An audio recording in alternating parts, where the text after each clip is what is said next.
Misotranao zahay Jesosy, afaka manana fotoana hienona zay lazay ny teninao, azahoana zay ambaranao, dia mangataka ny fanazavan'ny fanahy masina tokoa zahay, fa ny famoahakevitry ny faminaniana dia tsy efa ny fisain'olombelona ihany.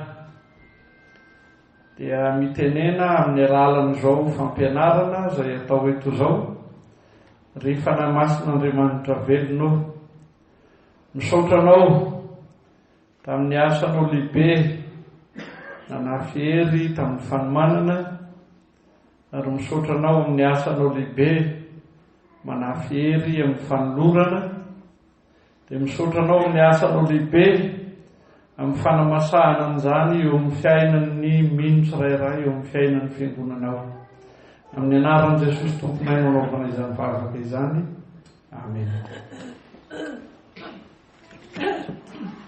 Dia faly miarahaba antsika rehetra amin'izao maraina vaovao zao, ka hamaky andiny soratra masina ihany tsika manampy izay efa rentsika teo, ny Isaia 40:50 azafady, andininy 7, ka ajanontsika rehefa tonga amin'ny andininy 10.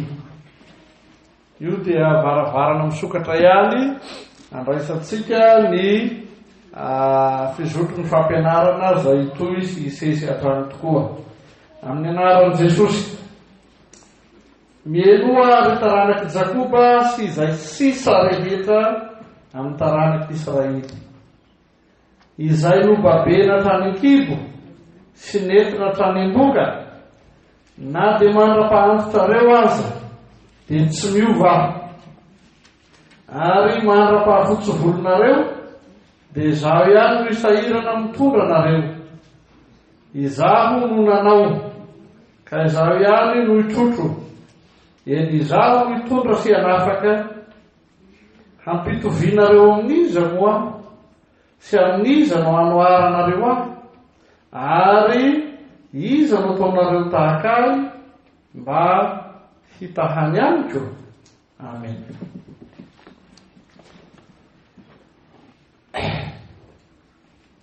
Ny volon-tendriavana dia mitondra fanazavana, angamba tsy mety ilaza hoe mialatsiny amin'ny fahateren'ny fotoana, fa dia fantatry ny olona hoe eto Antananarivo dia amin'ny enina izy dia efa tonga, fa tsy mba miandro hoe mbola mba misy fotoana, dia mety haikatintsika zany. Faharoa, mialatsiny koa fa no ny amaroany raharaha koa dia ny ampahany izay etiretina atolotra roa no voasoratra, fa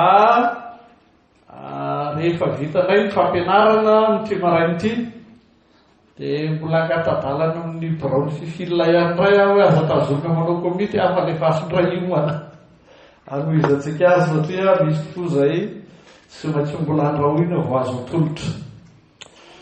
Dia isaorana ny birao ny komite nasionalin'ny fifilina nanolotra anjara ahafahana mampianatra ny bokin'ny Isaia. Dia rehefa mifampiresaka eny amin'ny fiomanana dia misy manontany aho hoe ny aiza ho aiza amin'ny Isaia, loa zany boky manontolo ka. Fa fitaria teny aloha no mety hotratratsika amin'ity marain'ity, dia mety tramina zavatra manaraka ihany tsika rapitso arak'izay hotratra. Ny fanamariana tiako atao dia ny hoe ny KMSL dia nanapaka fa ny bokin'ny Romanina no ianarana amin'ity taona 1724 ity, amin'ity taona jobily ity, ka pastora ny akamaroanareo komity dia manafatra ihany aho hoe mbola tsy lany ny taona 1724 aza sasatra ny mampianatra ny bokin'ny Romanina. Zava-dehibe zany ho an'ny kristianitsika manerana ny nosy. Efa nanomanao sahady indray zahay ny lesona na ny boky lesona angatahana lalana ny KBSL zay hampianarinareo rehetra ndray amin'ny pastora rehetra sy ny vehivavy teolojiana rehetra maneran'ny FLM ndray ho an'ny taona 2024. Fa amin'izao tsika zany dia mianatra ny bokin'ny Isaia, satria manomboka eto amin'ity komity no efa manomana ny programan'ny Zaikabe nasionaly 7 atao any Antsirana. Dia manomboka mihinana azy eto zany komity nasionaly sy ny vahoaka zay mba nandreny antsoka tonga mandray anjara. Fa any Antsiranana zany dia azo antoka fa mbola misy ny hoaniny. Fa ankoatr'izay dia manana didy sahady koa ireto ray aman-dreny pastora Tonia sy filohan'ny Fifily Lespi aby reto hanamasaka sahady any amin'ny isa-tsinotany an'ity bokin'ny Isaia ty zany. Zany fivorian-dehibe sarobidy ataotsika any Antsiranana ny 7 ka hatramin'ny 10 Aogositra 2024 zany, dia mitondra ny teny faneva hoe indro efa vitako tomboka vatsa eo am-pelantanako ianao, ary ny mandanao dia ho anatrehako mandrakariva. Isaia 7:9-10. Fa jereo tsara lay 9:7-9 vakitsika teo, fa mitodika sahady amin'izany teny faneva zany tsika araka ny fandaminana teo anivon'ny Braony komite nasionaly ny Fifily dia manana ora telo isika, adiny ray androany, adiny ray rapitso, dia adiny ray amin'ny lakamisy sady mamarana azy. Le mamarana azy resako tsy mamarana ny fampianarana ihany fa efa mino atorifa mamarana ny komity koa amin'izay, fa tsy andro mandra-parivan'ny andro tsony na dia mahafinaritra ny fikarakarana ty Ambatovinaky. Izay no zavatra vitsivitsy tsara mariana milohan'ny anomboantsika ny fitarian-teny amin'ny bokin'ny Isaia. Ny hojerentsika voalohany ary dia ny filazana ankapobeny momba ny mpaminany, dia ny filazana tsotsotra momba ny Isaia. Ny mpaminany zany no resahantsika voalohany. Ny mpaminany dia mpitondra mivantana ny hafatr'Andriamanitra, mpitondra mivantana ny tenin'Andriamanitra ho an'ny fiangonana, ho an'ny vahoakan'Israely. Ny alalany maro azy matetika dia hoe milaza zavatra ho avy, fa tsy izay ihany, fa milaza ny sitrapon'Andriamanitra amin'ny ankapobeny. Adidin'ny mpaminany ny manazava sy mampihatra ny tenin'Andriamanitra amin'ny toe-javatra iainan'ny olona. Iny zany le asiko fanamariana matanjaka, satria misy any olona zany tsy mieritreritra ny asarobidiny hoe Andriamanitra rehefa miteny na mampiteny ny mpanompony dia mampitsafoka an'izany hafatra zany ao amin'ny tontolon'ny fiarahamonina izay ivatanana, fa tsy maniditsidina eny amin'ny habakabaka eny. Zava-dehibe ny hoe ampiarana ny sitrapon'Andriamanitra eo amin'ny fiainan'ny olona. Manantitra ny anjara raharahany mpaminany tahaka izany tsika dia milaza hoe misy koa ny atao hoe mpisorona, misy koa ny atao hoe mpanora-dalàna, izay samy manana ny anjara asany manokana koa teo anivon'ny fiarahamoniny Israely. Ka tsy afangarotsika izany izy ireny. Izany koa ny olana matetika afangarotsika ny zavatra dia ataotsika indray mifoakany mpanompon'Andriamanitra, na katekista, na pastora, na mpiandry, na fa samy manana ny sokajiny ireny, samy manana ny antom-pisiny dia samy manana ny anton-draharaany. Ny mpaminany koa dia antsoina hoe mpahita. Miverina ao amin'ny tenin'Andriamanitra koa izany. Mpitondra ny hafan'Andriamanitra, olon'Andriamanitra manokana, mpanompon'Andriamanitra, anarana samy iantsoana an'ireny mpaminany ireny izany. Fa ny mpaminany dia mampahafantatra amin'ny olona ny hoe iza Andriamanitra, inona ny maha izy azy an'Andriamanitra, manao ahoana ny asan'Andriamanitra, ary inona marina ny sitrapon'Andriamanitra. Manao izany asa izany ireny mpaminany ireny. Dia azagaga nareo fa amin'izao andro iainantsika izao tsy misy mpaminany amin'ny endriny manokana tahaka izay nahitana azy tamin'izany fotoana izany. Fa raha ireo asa rehetra voatanisa ireo ny resahana, mampianatra na mampahafantatra amin'ny olona ny maha izy azy an'Andriamanitra arak'izay takatry ny saina, aiza moa no aizana milaza izay tsy takatry ny saina, mampahafantatra ny asan'Andriamanitra, mampahafantatra ny sitrapon'Andriamanitra. Raha mijery an'izany ianareo dia tsy hafa izany fa ny asa izay ataon'ny pastora sy ny mpampianatra teolojia, na ny mpitondra fitandremana izany, na ny mpampianatra ny misarotra izany, na ny mpampianatra ny STP izany, na ny mpampianatra ny sekoly biblika izany. Izany le fisehoany. Fitaovana mahomby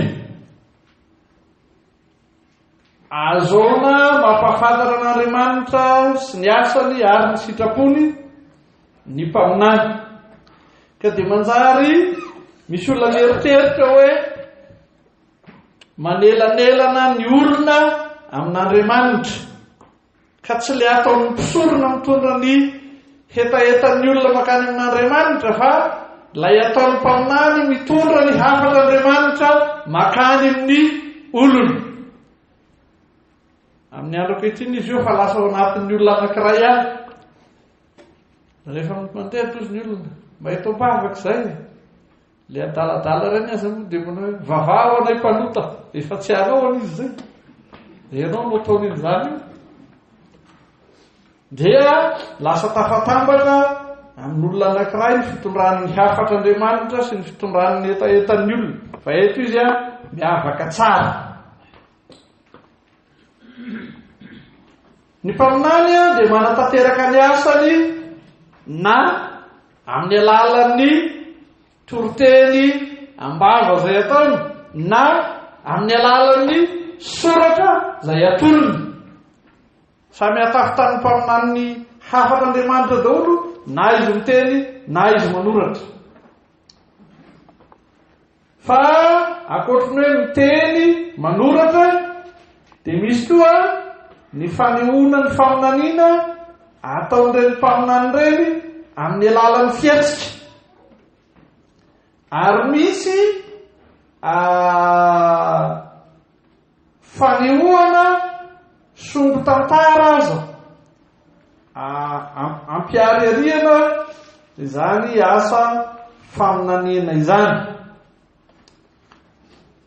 Matetika dia mieritreritsika hoe misy zavatra manokana tsy maintsy lazay, fa reny mpaminany ireny dia afaka manao ny asany amin'ny fitantarana zavatra tsotra eo anivon'ny fiarahamonina.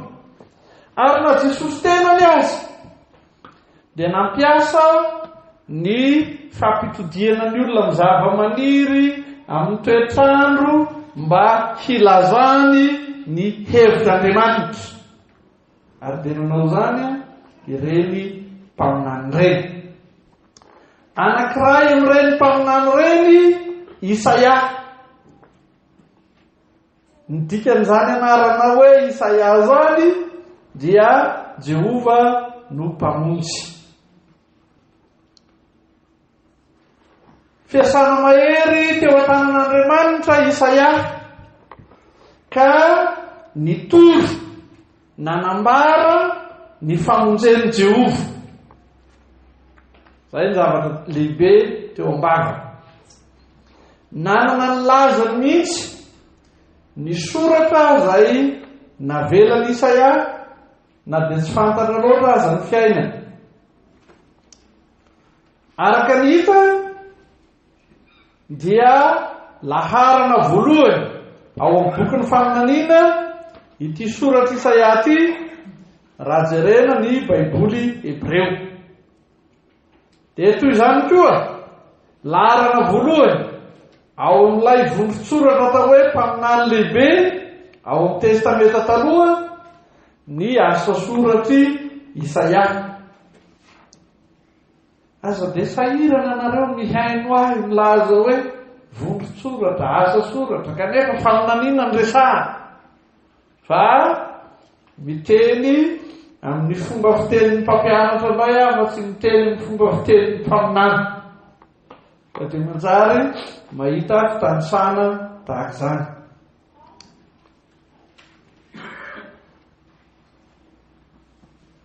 Isaia dia anankiray amin'ireo zanak'Andriana ambony tao amin'ny fanjakany Davida.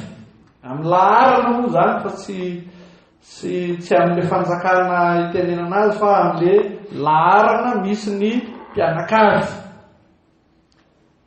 Fa na dia manana ny laharam-boninahitra ambony eo amin'ny fiarahamonina azy izy, hitatsika ao amin'ny Isaia 1:9 fa na tsy ary ny mahatsinitsinina azy izy. Raha nitoerana eo anivon'ny fiarahamonina, olona ambony izy, fa rehefa nitodika eo anatren'Andriamanitra izy dia niariary loatra ny fahalitoana na ny maha tsinitsinina azy. Ny mpaminany Isaia dia nanambady niteraka roalahy nonina tao Jerosalema. Ny mpaminany Isaia dia nanatanteraka ny asa faminaniny nandritra ny 70 taona teo eo. Nanomboka tany ho any amin'ny taona 857 talohan'i Jesosy Kristy zany, tamin'ny fotoana nahafatesany Ozia mpanjaka. Isaia mpaminany, araka ny voalazan'ny mpandinika, dia eo anelanelan'ny Mosesy sy Jesosy. Mosesy dia lehilahy malaza amin'ny mahampitondra ny lalàna azy, dia hanolorana ireo ataontsika hoe boky 5 lalàna na ny boky 5 Mosesy. Fa etsendaniny Jesosy, rehefa mamaky ny Jaona 7 sika, dia atorony tenin'Andriamanitra sy ny mpampianatra soratra masina mazava tsara fa i Jesosy dia tsy Mosesy vaovao hanome lalàna vaovao fotsiny arak'izay iverany sasany azy, fa manana ny maha izy azy ho mpanolotra fiainana, ho mpitondra filazantsara. Ka ny hoe Isaia eo anelanelan'ny Mosesy sy Jesosy dia izao ny dikany. Mosesy mbola mitondra ny tenin'ny lalàna hanameloka tsy misy fepetra ary mitondra ny tenin'ny filazantsara fampiononana tsy misy to azy. Raha vakina ny Isaia manontolo dia izany mahazo lazay. Noho zany dia sady niantso fivavahana matanjaka be Isaia no nitondra fampiononana tsy manam-paharoa, ary ny mpikaritra sasany dia nanondro azy ho anankiray amin'ny evanjelistra.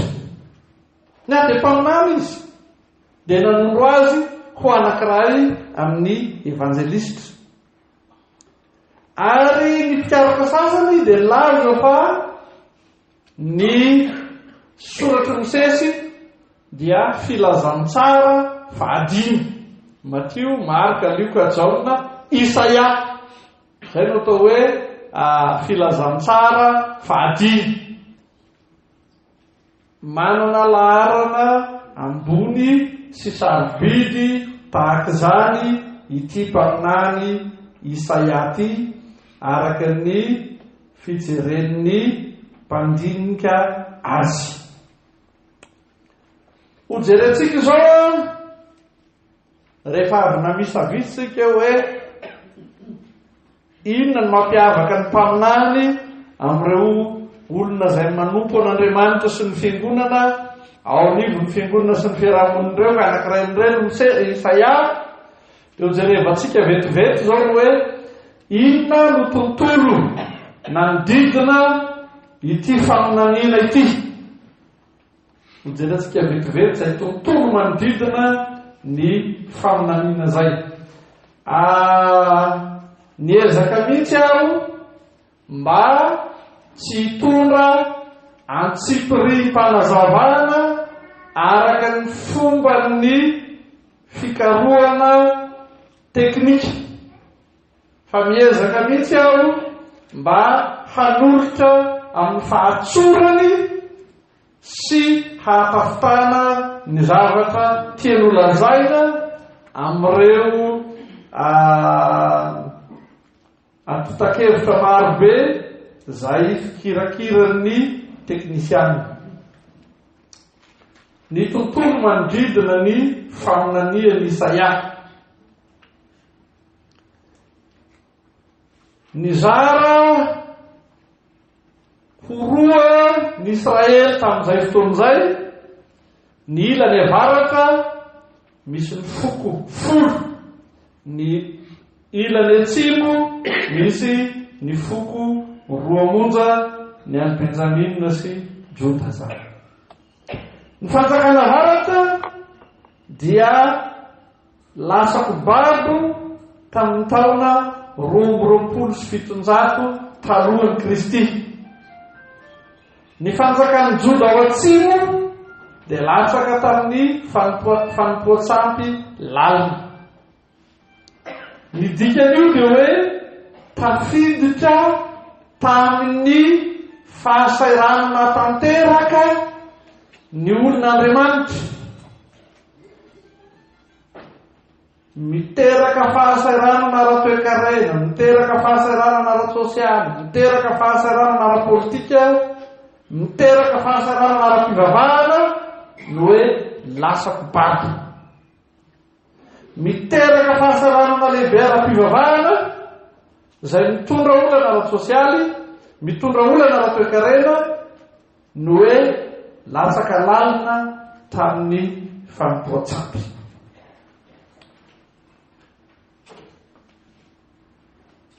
Nalaza nananana ny toerany tamin'izany fotoan'izany ny fiezahana haka na hambabo ny tany, ka ny firenena tsirairay dia miezaka mampisongadina ny heriny azoany feny hafa.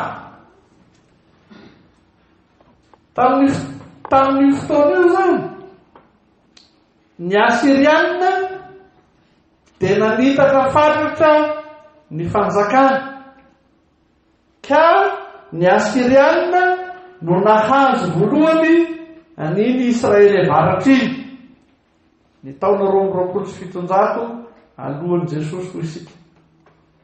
Tamin'ny taona 1,700 koa nefa, izany hoe 120 taona taty aoriana, dia voasambotra izy ireo koa ny fanjakan'ny Joda. Dia miara-tratra ao zany Israely manontolo. Tamin'ny taona 9,500 talohan'i Jesosy, dia nitombo indray ny hery sy ny tanjaky ny Babylonianina. Dia tsy ny Asiriana indray zany no manana fahefana, fa lasa ny Babylonianina indray ny raharaha, ary ny Babylonianina indray no nambabo ny Israely. Izy olon'Andriamanitra, olom-boafidin'Andriamanitra, olona nalain'Andriamanitra ho an'ny tenany, kanefa mambabo azy daholo izay manana hery sy fahefana, na ny Asiriana na ny Babylonianina. Ary ny tena loza zao, mbola tonga koa ny Persiana taty aoriana. Dia mifandimby ao zany, mampiasa ny heriny sy ny fahefany amin'ny olom-boafidin'Andriamanitra, amin'ny fanaka nalain'Andriamanitra ho an'ny tenany, ireto mpanjaka jentilisa be aby reto. Tamin'ny taona 7,500 talohan'i Jesosy, dia nisy mpanjaka anankiray atao hoe Cyrus lehibe, nandray fanjakana nandimby andray.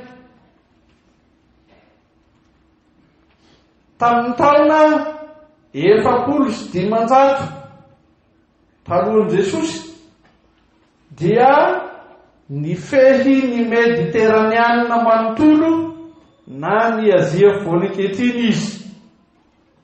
Zany hoe rehefa nanjaka 7,000 taona izy, dia nafehy faritra ngeza be.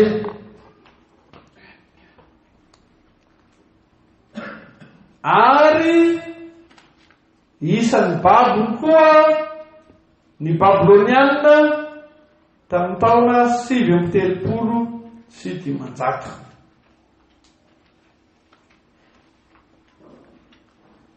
Izao no tsara marina, na dia nanana ny hery sy ny fahefana lehibe afaka nambabo faritra lehibe tahaka izany ity Cyrus lehibe, mpanjaka Persiana ity. Dia izao nampalaza ny Cyrus ny nanafahany ny Israely tamin'ny fahababony, ka nahazoan'izy ireo niverina ho an'i Jerosalema. Ary io dia zavatra anankiray tiako tsindrina ny hoe, na dia ny mpanjaka jentilisa aza dia azon'Andriamanitra ampiasaina hitondra fanafahana. Ary ny mpikaroka maro dia manondro ny Cyrus lehibe ho anankiray ny Mesia. Nefa izy mpanjaka jentilisa, fa na dia ny mpanjaka jentilisa aza dia azon'Andriamanitra ampiasaina hitondra fanafahana ho an'ny olom-boafidin'Andriamanitra zany. Zava-dehibe mihitsy ny ianarantsika an'izany amin'ny fianarana ny soratry Isaia tahaka an'izao. Ny fanjakana Persiana no namarana ny fahababony sy niverenana tokoa ho an'i Jerosalema. Rehefa nalefan'ny Cyrus ireo jiosy sasany, dia afaka niverina tsikelikely nakany Jerosalema. Tsy nandeha ho azy koa nefa zany. Efa mahasambatra aloha hoe ny manam-pahefana namaha ny fatorany fahababony ka manome alalana mahazo mody ianareo. Fa izao tsy nandeha ho azy zany fa betsaka ny olana no sedrainy. Afaka tany ianao fa amin'izay vatanana misy ady mbola ate ary tsy moro zany. Amin'izany fanotinana tsotra ny tontolon'ny famonaniana Isaia zany dia izao misongadina amin'izany ny fampisehoana hery sy fandraisana fahefana ifandrombahan'ny olona mihevitra ny tenany ho matanjaka. Mbola misy zany na dia amin'ny andro ankehitriny aza fa aza atao hoe tamin'izany andro zany mbola misy izay mihevitra ny tenany ho matanjaka ka te handrombaka ny fahefana haka azy. Amintsika miresaka zao dia resahana ny atao hoe fanatontoloana ny mondialisation. Dia raha mijery ny dokam-barotra ny RTL atsika ohatra dia ozy le monde est à vous, anao izao tontolo izao, satria vokatry lafin-kevitry ny fanatontoloana dia manjary azo atao ny mipetraka eto ambato vinaky fa mifandray mora foana, tsy manerana ny Madagasikara ihany fa manerana n'izao tontolo izao. Ary samiezaka ny laza ny tenany ho firenendehibe, na ny Amerikanina, na ny Japonais, na ny Koreana, samiezaka mampiseho ny heriny sy ny fahefana mba ahafahana mifehy izao tontolo izao. Asa moa na manaitra ny sainareo na tsy manaitra ny hoe 30 taona lasa sy mbola nisy zany fampiresaka amin'ny SMS zany. Amin'izao mba ampianarinao ny komity hoe ny resaka ato anaty komity eny dia fanapahan-kevitsika dia anjarantsika samy rery fa tsy viraviraina ny velany any. Ny mpitarika fivoriana mbola tsy mamarana, ny SMS efa miala ho toeranao dia ny any velan'ny trano any efa mahalala hoe zao tapaka tato. Raha mahafalifaly azy dia mizara faliana izy, raha mahasososotra azy dia mizara tezerana izy. Mivoaka avy ato pala mpitarika fivoriana mitsena ny hafalian'ilay faly ao ambadika ao na mitsena ny hatezeran'ilay tezitra ao ambadika ao. Zavatra tsy ampoizina ao zany, fahasarotany fitondram-piangonana ankehitriny zany, satria ity endriky ny fanatontoloana ity dia endrika fanjanahana tena faran'izay mihatsy ahafahanao mifehy zay rehefa tsy mieritreritra ho fehezinao akory. Saingy izao efa tamin'ny andron'ny Isaia ary mandraka ankehitriny dia ambara fa tsinotsinona ireny, tsinotsinona Isaia tena ny dena anaiken'izany.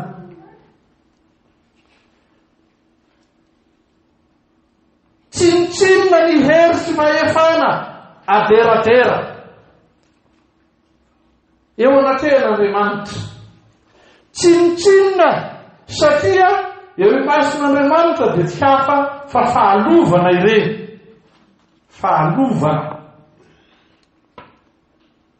Ny famonanian'i Isaia izay mbola masina mandraka ankehitriny dia maneho mazava fa Andriamanitra no mpanjaka mahery indrindra, Andriamanitra no mitondra ny olona, ka dia asan'Andriamanitra izay mibitsibitsika tamin'ny mpanjaka Kyrios lehibe hitondra fanafaha fa tsy izy no tsara fanahy mihoatra noho ny hafa. Anteriny famonanian'i Isaia fa Jehovah Andriamanitra Israely irery no Andriamanitra. Ary isan'izany ilay nivakintsika tamin'ny atoko fahaenina amby 7:5 teo, ampitahainareo amin'iza moa.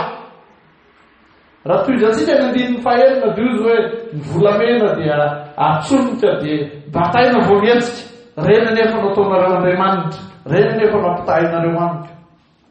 Raha vakintsika ny Isaia 4:5 dia lazay mazava mihitsy tsy misy afa-tsy izany Andriamanitra, azo ny hery sy ny fahefana rehetra. Izy no Andriamanitra lehibe, izy no mpanjaka lehibe. Ary isan'ny masarobidy ny faminaniana Isaia ny ilazany hoe mampandresy ny sisa. Nisan'ny vakitsika tamin'ny Isaia 40 teo zany, ny andininy fahatelo, ny fisiany atao hoe sisa. Ireo olombitsy matoky an'Andriamanitra, Andriamanitra manome toky ny olona mahantra sady ampahantraina raha teo. Olona mahantra ny olon'Andriamanitra, ampahantraina ny olon'Andriamanitra, satria nampiara ny fahefam-panjakana ety an-tany, ny fahefana kababo. Fa omen'Andriamanitra toky. Ary raha miverina amin'ny Isaia 7:20 fa 9 sika. Ino rehefa vita tompoka vatsy eo ampelatana ampenao, ary mandanao dia natrehiko mandrakariva. Tsy afo zany fa fanomezan-toky ny sisa. Fanomezan-toky ireo olombitsy matoky an'Andriamanitra. Amin'izao andro misy antsika ankehitriny zao dia sady ren'Andriamanitra no lazaiko hoe hitatsika, rentsika koa, fa misy olona kivy sy mamoy fo. Dia inona tsony moa? Tsy afaka manoatra tsony. Fa amin'izany indrindra no itenenana amin'izao hafaky ny Isaia mpaminany izao. Ho jerentsika vetivety ny votoatin'ny afaka amin'ny ankapobeny. Ary mieritreritra hoe rehefa vita zay dia avelako aloha ny androany, satria mety efa mibahana be loatra ny fotoana izariko mihitsy zay, dia mbola manana adin-droa apitso afaka apitso anohizako ny rehetra zavatra rehetra izay mbola haminona ny soratra. Fa resantsika kely aloha zany ny votoatin'ny afaka, na dia efa misy zavatra vitsivitsy voalaza teo amin'ny tontolon'ny faminaniana. Isan'ny soratra sarobidy ao amin'ny testamenta taloha ny Isaia, fitambarana faminaniana ireo soratra ireo. Ny famonjena ny votoatin'ny afaka manontolo. Tsy misy azo antenaina, na dia kely aza izay kelezan'ny olona hay. Efa somary mpiasantsika kely miloa teo zany. Asongadiny hafaka entiny Isaia koa ny famakina bantsilana ny fahalovana eo amin'ny mpitondra na ny mpitariky. Le leader tena vakina Isaia bantsilana mihitsy hoe misy fahalovana eo aminareo mpitondra, eo aminareo mpitariky. Dia asehony Isaia miariary ny amin'ny atao hoe fahamarinana. Ary sika izao dia mankalaza ny 500 taonan'ny reformation, dia anisan'ny teny fanalahidy ny hoe fahamarinana sy ny hoe fanamarinana. Satria ny 20 ny afaka izay lazainy Isaia dia manondro ny fahamarinan'Andriamanitra sy ny fahamasinan'Andriamanitra. Fa ny 20 rehefa tonga teny reformation dia io fahamarinan'Andriamanitra io, anamarinan'Andriamanitra ny mpanota. Isehoan'Andriamanitra mpitsara marina, ka ilazano marina na dia ny mpanota azy. Vetikevitra entiny Isaia zany. Ny fahamarinan'Andriamanitra sy ny fahamasinan'Andriamanitra no fototra iorenan'ny fanekena izay ataon'Andriamanitra amin'ny Israely. Raha ny marina ny fahamarinan'Andriamanitra sy ny fahamasinan'Andriamanitra dia mampiapaka lavitra tsy misy ifandraisany amin'ny olombelona mpanota. fa izay kosa nefa no anaovan'Andriamanitra fanekena amin'Israely. Io zay nolazain'i Isaia amin'ny toko 4 indrisy olo mahantra malotomolotra dia nisy sary na famantarana arak'izay namaritatsika natao hoe faminaniana nasiana vainafo ny vavany ilazana ny fanadiovan'Andriamanitra azy, ekeny ny mahampanita azy fa asehon'Andriamanitra ny maha-Andriamanitra maro sy masina azy dia nanadio ny mpanota. Io ilay atao hoe nanao ny fanekeny tamin'ny Israely Andriamanitra. Ny fahamarinan'Andriamanitra, ny fahamasinan'Andriamanitra no iorenan'ny fanekena izay nataony tamin'ny Israely. Anankiray amin'izany fanekena zany ny teny fanevana antsika amin'ny Isaia 7:20. Hoy izy: indro efa vitako tomboka vatsa eo ampelantanako ianao, ary ny mandanao dia eo anatrehako mandrakariva. Ny fahamarinan'Andriamanitra, ny fahamasinan'Andriamanitra iorenan'ny fanekena izay atao amin'ny Israely. Ary anankiray amin'izany fanekena izany no hoe vita tomboka vatsa ho an'Andriamanitra ny Israely. Andriamanitra ny manao izany. Eo ampelantanan'Andriamanitra ny Israely satria nampifamatorony aminy ary voafefy na voary manodidina eo anatrehan'Andriamanitra mandrakariva ny Israely satria izany no iorenan'ny fanekena.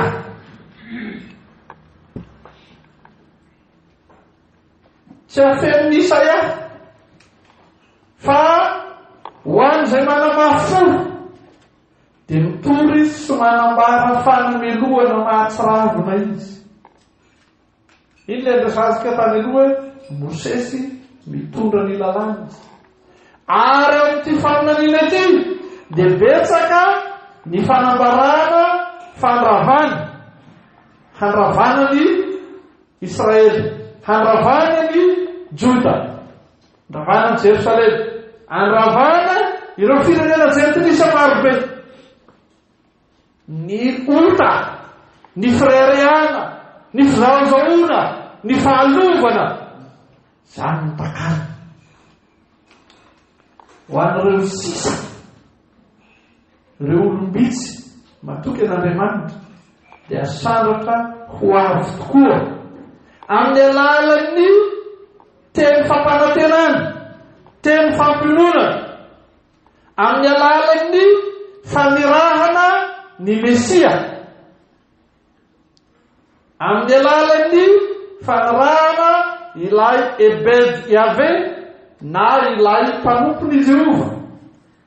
Ireo no mahatanteraka ny sitrapon'Andriamanitra tsara sady akasitrahana no marina. Anteriny Isaia fa manohitra tanteraka ireo mpitondra miavonavona, ireo mpitondra simba ny kolikoly, ireo mpitondra miainana tsy fahamarinana tokoa Andriamanitra. Ambaran'i Isaia fa miendany amin'ireo vohilikilika, voany tsindry azo lena Andriamanitra. Ho an'ny mpandinika soratra masina maro dia mahita hoe Jesosy araka ny filazantsarany lioka dia any malahelo. Fa izany koa no ambaran'i Isaia, izany koa no hafatra entin'i Isaia.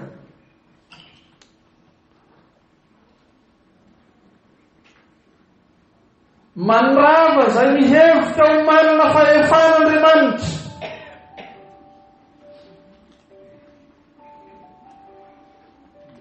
manaraka izay rehetra heverina fa vohosiosy, miangy ny famonjen'Andriamanitra zany indrindra no asa lehibe izay ataon'Andriamanitra ambarany Isaia. Zay rehetra mihevitra ny tenany ho manana ny hery sy ny fahefana, zay rehetra mihevitra ny tenany ho manana ny fahalalana sy ny arena rehetra ka manao an'Andriamanitra tsy misy raha van'Andriamanitra zany. Fa izay rehetra ososena ailokilika miandry somanatena ny famonjen'Andriamanitra dia tolorany amin'izany tsy misy fepetra.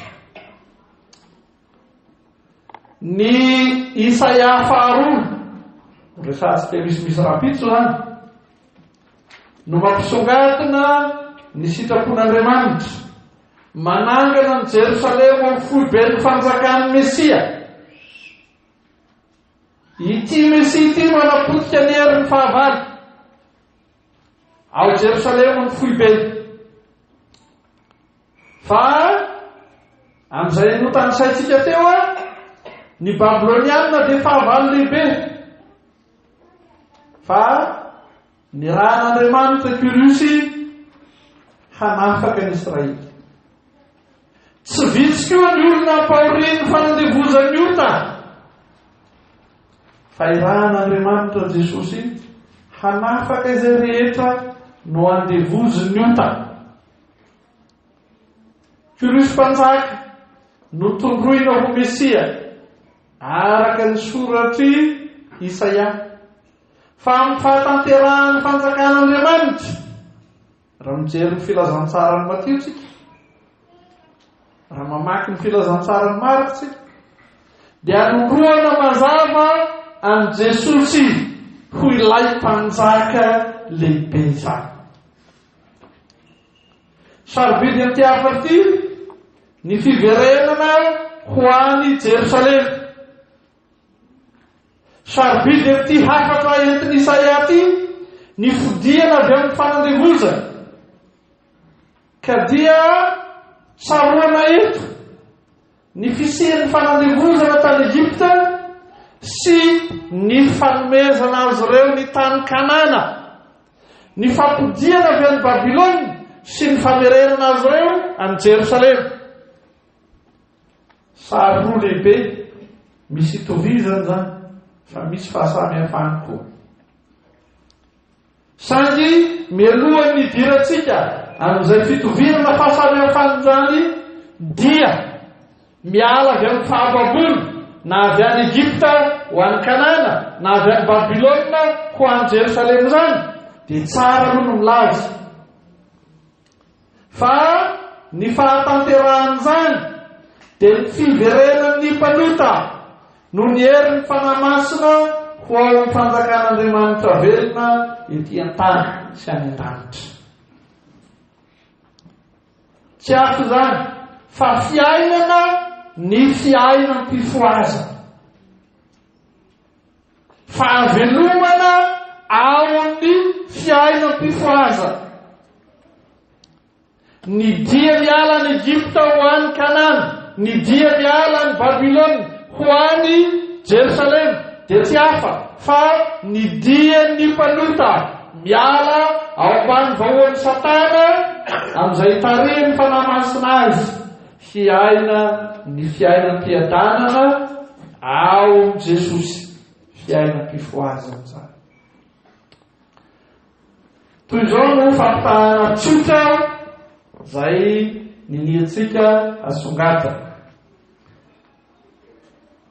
Samy ny fitondran'Andriamanitra no nitondrana ny olona niala avy any Egypta ho any Kanana, nitondrana ny olona niala avy any Babilônia ho any Jerosalema.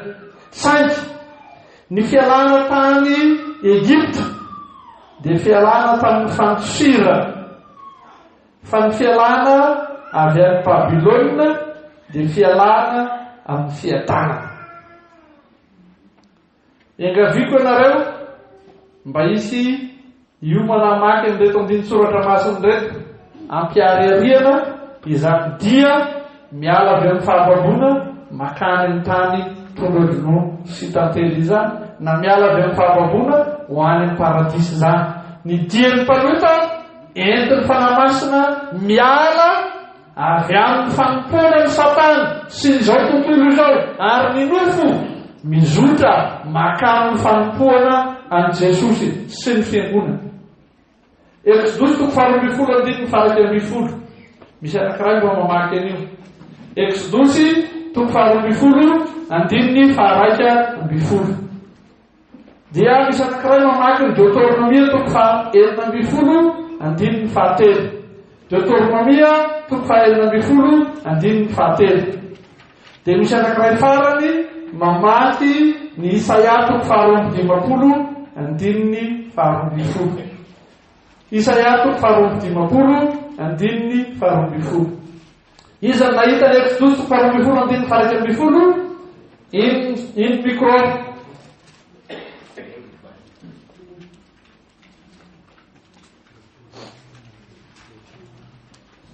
Exodosy toko 12:1-12 amin'n'an'ny Jesosy. Ary toy izao no ataonareo raha mihinana azy. Valahanareo ho voasikiny. Mikapanareo eny an-tananareo, eny an-tongotrareo, ary ny tenareo eny an-tananareo dia hoaninareo faingana izy fa pasaka ny Jehova. Amen. Hoaninareo faingana izy dia mitsoka nareo. Exodosy toko Deutéronomia toko 5:7. Deutéronomia toko 5:7. Amin'ny anaran'i Jesosy, aza mofo misy masirasira no hoaninao aminy. Amin'ny fotoana no ihinananao mofo tsy misy masirasira dia mofo paoliana. Fa tampoka no ivoanao avy tany amin'ny tany Egypta mba ho tsaovanao amin'ny andro rehetra iainanao ny andro izay nivoanao avy tany amin'ny tany Egypta. Miala tapoka avy any Egypta ho any Kanana. Leo jerantsika ny Isaia toko 12:12. Isaia toko 12:12.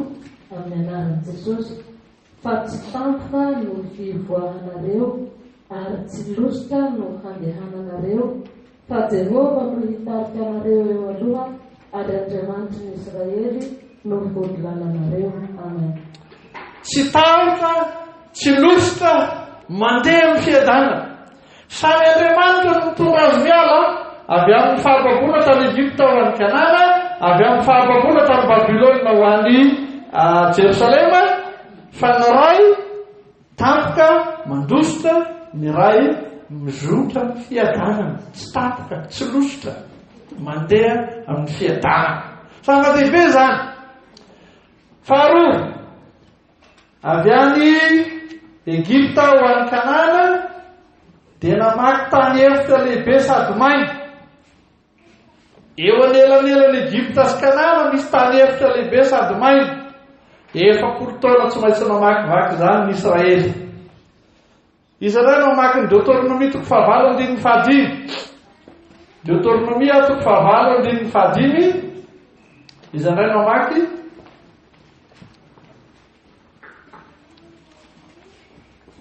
Deutéronomia toko 9:5. Amin'ny anaran'i Jesosy. Koa aoka fantatrao amin'ny fonao fa tahaka ny fananaran'ny olona ny zanany no fananaran'i Jehova Andriamanitra ho anao. Entoka. Zany ny fahasarotana andalovatsika. Fa jereo ny Isaia toko 7:4. Isaia toko 7:4.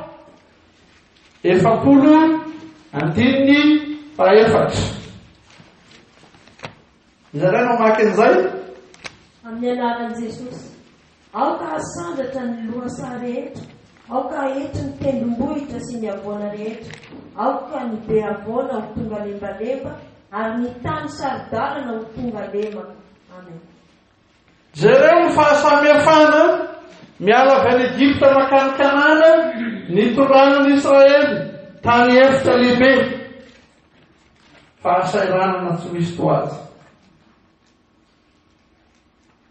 Fa jereo ny elanelan'ny Mesopotamia, Babilôna zany, Mesopotamia sy Jerosalema. Na ny tendrombohitra entiny lembalemo totofa. Dia mandeha mora fotsiny ianao. Tsy misy manahira, mandeha amin'ny fiadanana. Fahatelo, Andriamanitra dia nanome rano ho an'i Israely amin'ny fotoana sasantsasany tamin'ny andehanana tany an'efitra. Fa amin'izay niverenana avy any Egypta dia ny lohasaha sy ny tendrombohitra mihitsy no mamoaka ranony bohibohika iveloman'ny Israely mody ny Babilôna makany Jerosalema. Izy mamaky ny Isaia 7:7-12. Isaia 7:7-12. Efa nisy nahita ve? Amenahan Jesosy. Ampiboboka ny rano eo amin'ny tendrombohitra mangatsiaky aho, amboarano ao amin'ny lohasaha, anao ny hevitra ho fahiny aho, ary ny tany karakaina ho loharano boboka. Amen. Dia ireo sary amin'ny fodiana avy any amin'ny fahababoana reo, amin'ny fahasamihafana izay asehony koa no mitondra fampahereza ho an'ny mino miady amin'ny nofony, miady amin'ny Satana, miady amin'izao tontolo izao, hanaraka ny sitrapon'Andriamanitra. Ka mihoatra noho ny hevitra maina, mihoatra noho ny tendrombohitra sy ny lohasaha nanome rano be, hevery ny asarobidiny filazantsara entiny Jesosy ho anao. Amara-paranatsika ny Isaia 4:7-9 dia manondro mivantana sy manazava ny amin'Andriamanitra toka hoy izy amin'ny anaran'i Jesosy. Izao no lazain'i Jehova, mpanjakan'Israely, dia Jehova tompony maro mpanaritra azy. Izao ny voalohany ary izao ny farany, ka tsy misy Andriamanitra afa-tsy izaho. Manomboka n'izany fanambarana, faminaniana, ampahafantarana ny maha-izy azy an'Andriamanitra ataon'ny Isaia mpaminany izany no mivelatra ny teolojia monoteista, ataon'ny jodaisma, ataon'ny silamo, ary indrindra ataon'ny fivavahana kristiana. Tsetsatsetsatsyaritra no ilazana fa na dia tsy amin'ny fomba ofisialy azy no aneken'ny firenena mikamba an'Andriamanitra ho Andriamanitra toka, satria ao amin'ny firenena mikamba na dia misy mpanompo safy be matsy ravo. Fa na tsy amin'ny fomba ofisialy azy dia tiako ny mampafantatra nareo hoe amin'ny foiben'ny firenena mikambana any Etazonia tsy lavitra eo dia ahitana soratra avy amin'ny Isaia 4:1-9 sy 4. Zao no voasoratra amin'izany rindrina izany. Eny maro ny firenena miaingaka anao hoe andeha isika hiakatra ny tendrombohitra Jehova ho any tendrombohitra Jakoba mba hampianarany antsika ny amin'ny lalàny, andehanantsika amin'ny atorony. Fa avy any Ziona mivoahan'ny lalàna, ary avy any Jerosalema ny tenin'i Jehova. Ary tsara ny adiny jentilizy izy ka ampiaiky ny firenena maro, dia anefy ny saba no fangady reny, ary ny lefy no fanetezam-boloboka ny firenena tsy hanainga sabatra hifamely na hiantraty intsony. Tsy zavatra irina na nikendren'ny firenena mikambana zany fa tafasoratra any, fa misy dikany lehibe. Avela koa ny raran'ny firenena mikambana fa miverina eto Madagasikara dia milaza hoe marina, mbola marina, mitoetra ary mbola hitoetra, fa ny fiangonana loharanom-pitahiana ho an'ny firenena. Na inona manahirana, mahakivy adolahy, fifandrafina, fifameleza, voron'olona, halaka, sy ny sisa. Manana ny teniny Andriamanitra entiny amin'ny alalan'ny fiangonana mbola hamonjeny ny firenena.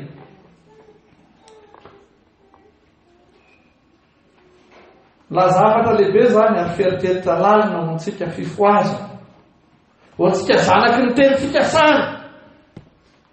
Ahoana marina no ivelomantsika amin'izany herin'ny tenin'Andriamanitra mamonjy sy mamelona izany.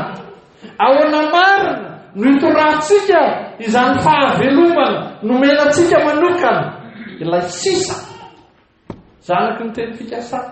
Ahoana no itorantsika amin'izany ho tonga fitahina ho an'ny firenentsika manontolo. Avelako eo ny androany satria efa mihoatra ny adiny iray dia toizako indray izy rapitso hivavakintsika. Sotranao izay Jesosy, ny amin'ny teninao izay mitolotrao sy omenao no izay avelanao mianatra n'izany. Na dia eo ny fahamasinany teninao ka naraiky taha ohatran'ny Isaia, eo tokoa ny mampalotomolotra anay ampianaro zahay hanatona anao amin'ny fanetretena iakelika andray izany famelan-keliko izany ary mitondra fiainana ho an'ny maro manodidinanay, ho an'ny firenenay, amin'ny anaran'i Jesosy Tomponay. Amen.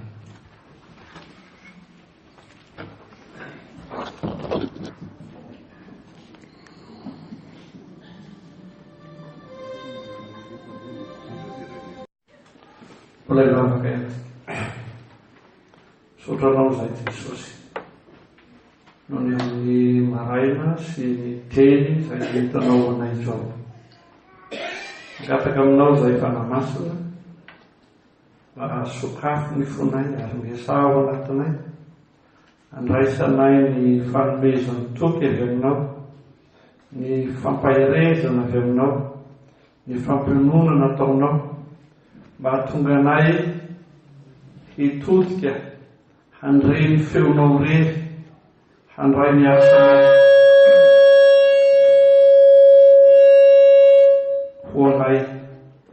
Mangataka aminao zahay hisory tanteraka, tsy ao amin'ny fonay tsirairay ihany, na eto anivon'ny fiangonana ihany, fa eto anivon'ny firenenay koa, hisory tanteraka ny sampy rehetra, na ireo sampy nentim-paharaza, na ireo sampy moderna.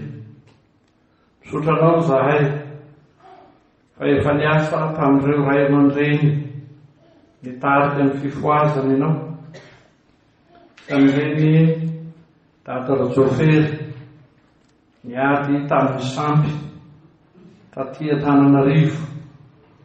Mangataka aminao zahay ireto komity nasionaly ny fifoazana, ny kristiana rehetra mandreny teninao anio, mba hitorona-mbavaka hiasa amin'ny finoana, hiady amin'ny sampy moderna izay mangeja koa ny firenenay, mba ho afaka amin'izay fatorana rehetra mamely azy ny firenena vahoaka malagasy.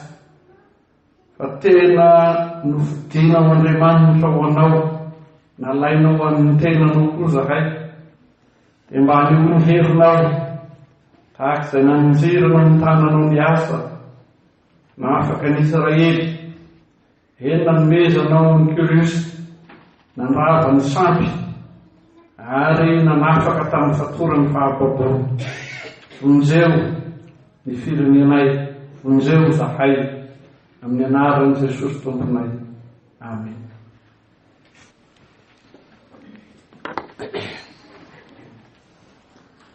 Rehefa niomana natanteraka ny fampianarana androany dia Isaia toko faha 1 koa no manao vakina ka dia efa voavaky teo izy. Dia samy misaitsaina n'izany tsika.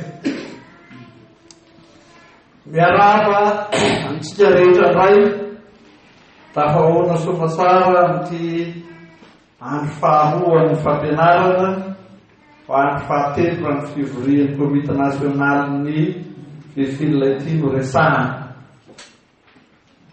dia raha pisy mosika mamarana azy tanteraka ny ezaka natao bebe raha ny soratra masina milaza eo tsika miady mifanaraty ny rivotra da isaky ny maka ina kely ao moany de ately ny virus vita de mamerina de vo maka ina kely aho de tsy teo ny ampafany virus aty ka de ady mifanaraty ny rivotra ka ataona de zay vononanay no rositsika ny naraisitsika ny hafaky ny ten'Andriamanitra omaly de nijery akaikikaiky ny amin'ny mpaminany indrindra ny mpaminany Isaiasy ny asany dia nandinika ny tontolo manodidina ny faminaniny Isaia ary nampisongadina masarobidiny hoe misy ny atao hoe sisa olombitsy zay mino matoky an'Andriamanitra dia nampitan'Andriamanitra afatra Isaia mpaminany dia nofitianitsika arak'izay azo atao ny eventiny afatra aritra moa ny laza ao anatin'ny mitra vitsivitsy ny afatra ny Isaia manontolo tokena ambelipolo be zao araka ny mesantsika azy 70 taona no nitenenany Isaia dia zay famtinana tsotra azo natao no efa natolotra omaly dia hojerentsika androanilay zany a ny amin'ny fizarany boky azotsika le vetiny afatra dia jery azy ohatra diditsavony misy tokotokony dia zarazaraitsika tsikelikely indray zany izy omaly a dia nilaza taminareo hoe be dibe ny lafiny teknika zay miteraka fahasairana tsaina fotsiny fa niezahantsika dia ny tonga amin'ny hoe mahazo ny ventiny ivelomana sy azahoana koa mamelona ny hafa amin'ny fiainan'ny fifoazana amin'ny fiainan'ny fiangonana ka raha iresaka ny fizarana zany tsika dia voatery aloha mampatsiaro hoe misy ady hevitra mafonja ka tamin'ny voalohany a dia tafapetraka tsara ny hoe io boky misy toko 40 dia soratry Mosesy na soratry Isaia dia tsy mipetraka ny olona fa rehefa nitombo ny sain'ny olona ny natanjaka ny fikaroany dia nahita izy zany hoe tsy Isaia rehetra nanao an'io fa misy anankitelo farafahakeliny iny zany a dia lasa niteraka ny fahazahoana mizara ny bokyny Isaia ho fizarana telo lehibe dia efa manomboka dininy maro zao ny miresaka hoe ny boky Isaia toko voalohany fa toko 220 dia soratry Isaia fefa lasaka lalina ao an-tsainy maro izy zao hoe Isaia voalohany, Isaia faharoa, Isaia fahatelo amin'ny voakolana teknika proto Isaia, deutéro Isaia, trito Isaia io zany zao fa mahazo vana be izy io dia zao ny falehan'izay fizarana zay ny Isaia voalohany na ny proto Isaia dia toko voalohany hatramin'ny toko 730 zay ny fizarana voalohany io dia ekely rehetra fa soratanany nga Isaia amin'ny vatana voasoratra ny alohan'ny fahababona. Satria rehefa vakina reo toko reo a dia milaza ny toe-javatra mialohan'ny fahababona. Ny Isaia faharoa na ny Deutéro Isaia dia ny toko faha-efapolo hatramin'ny toko faha-dimapolo. Ity indray dia heverin'ny mpandinika azy na ny mpanoana hevitra hoe voasoratra nandritra ny fotoana nahababo ny Israely tany Babilônia. Fa ny manahirana amin'izao reo dia tsy fantany hoe iza marina no mpanoratra azy. Ho anahy manokana dia akon'ity Deutéro Isaia ty na eto amin'ity toko faha-efapolo hatramin'ny toko faha-dimapolo ty no misy ny ivon-javatra, atony misy ny filazantsara. Dia sy mba te-fampisalasalain'olo la hoe sy fantatra zay nanoratra azy. Fa dia tsy ndriko avy tany akon'ity toko faha-efapolo hatramin'ny toko faha-dimapolo ty no misy ny hery filazantsara. Lasy ny tena tsy misy an'izay le proto Isaia, fa misy an'izay ao. Fa ny ivony sy ny heriny dia eto amin'ity efapolo dimapolo ty. Dia rehefa avy eo ny trito Isaia na ny Isaia fahatelo amin'ny toko faha-enina amby dimapolo hatramin'ny toko faha-enina amby enimpolo. Io ndray dia voasoratra taorian'ny fahababona, efa miala ny fahababona, ny endriky ny soratra sy ny hafaka no andaniana sy ilazana izany. Na izany aza hoe misy fizarana telo lehibe ny soratra Isaia araka ireo mpiheverina ireo hoe voasoratra mialohan'ny fahababona, voasoratra mandritra ny fahababona, voasoratra aorian'ny fahababona. Dia namena amin'ireo anaran'ireo hoe proto Isaia, Deutéro Isaia, trito Isaia. Dia ireny dia vokatry ny fandiniana ny soratra, ka tsy tokony atao rozongozona ny finoana. Zay ny zavatra lehibe, tsy tokony atao rozongozona ny finoana fa natao ahazahoana ny hafatra sarobidy ambaran'ny tenin'Andriamanitra.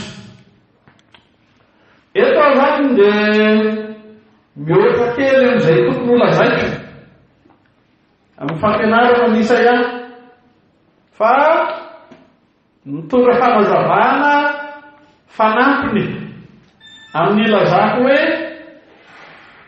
io fiezahana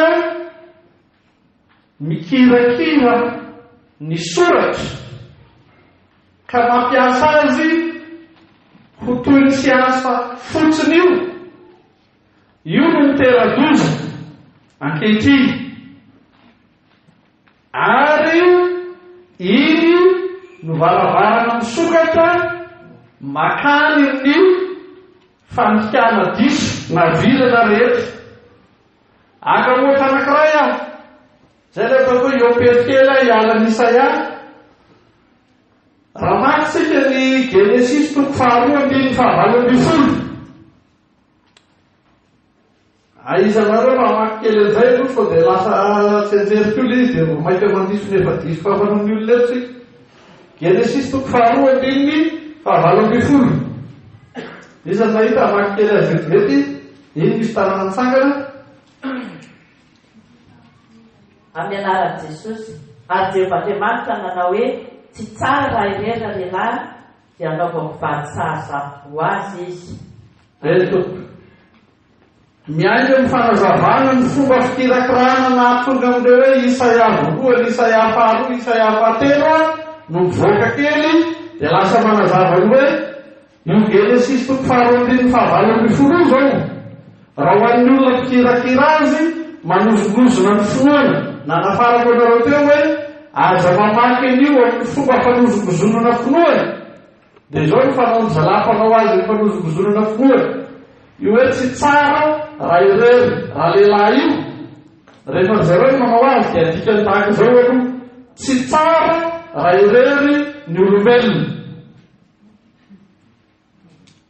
le fisainana miainga avy atao Isaia no hitondrafanareo mivoaka dia ozy tsy tsara raha irery ny olombelona tsy ataony hoe tsy tsara raha irery raha lehilahy fa ataony hoe tsy tsara raha irery ny olombelona fa ny olombelona sady misy lahy no misy vavy dia rehefa miteny izy hoe hanaovako vady sahaza ho azy dia mety ho lehilahy manambady vehivavy mety ho lehilahy manambady lehilahy zay ny olombelona na mety ho vehivavy manambady lehilahy na mety ho vehivavy manambady vehivavy zay ny olombelona ity saina miainga amin'inona nazavako ny Isaia toko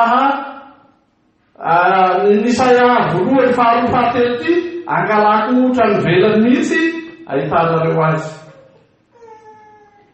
dia mbola miezaka mitondra anareo mivoaka ny velany ihany a feverina amin'ny Isaia azy ity rehefa avy eo mba tsy hisin'ny fanozobozonana ny finoana fa na ny fisainany eto amin'izao tontolo izao fotsiny azy dia tsy mety manana zotra mahitsy fa miovaova anisan'ny nalaza tamin'ny fiadiana varotra io fanambadian'ny lehilahy sy lehilahy na vehivavy sy vehivavy io ny Amerikanina fa hitako tamin'ny fahampalalana vaovao moaly fa ny somiaviny ahy Donald Trump ny fanafoanana ny lalàna hoe manambady lehilahy ny lehilahy na manambady vehivavy ny vehivavy mety miova io fisainan'olombelona io ka na dia ny fahalalana eto amin'izao tontolo izao fotsiny azy ny Amerikanina ny natanjaka be nanosika an'io ankehitriny izao dia tena voasonihan'ny filoham-pirenena Amerikanina ingahy Donald Trump fa foana iny lalàna iny ka dia tsy azo atao no manao antso avy hoe ekena indray manambady lehilahy manambady vehivavy tarelohany nanaovany nga Donald Trump io soni io na ny pastora azy tsy afaka mamaly rehefa tonga eo zareo na lahy na vavy hifanambady fa dia atao satria lalàna ny mampanao azy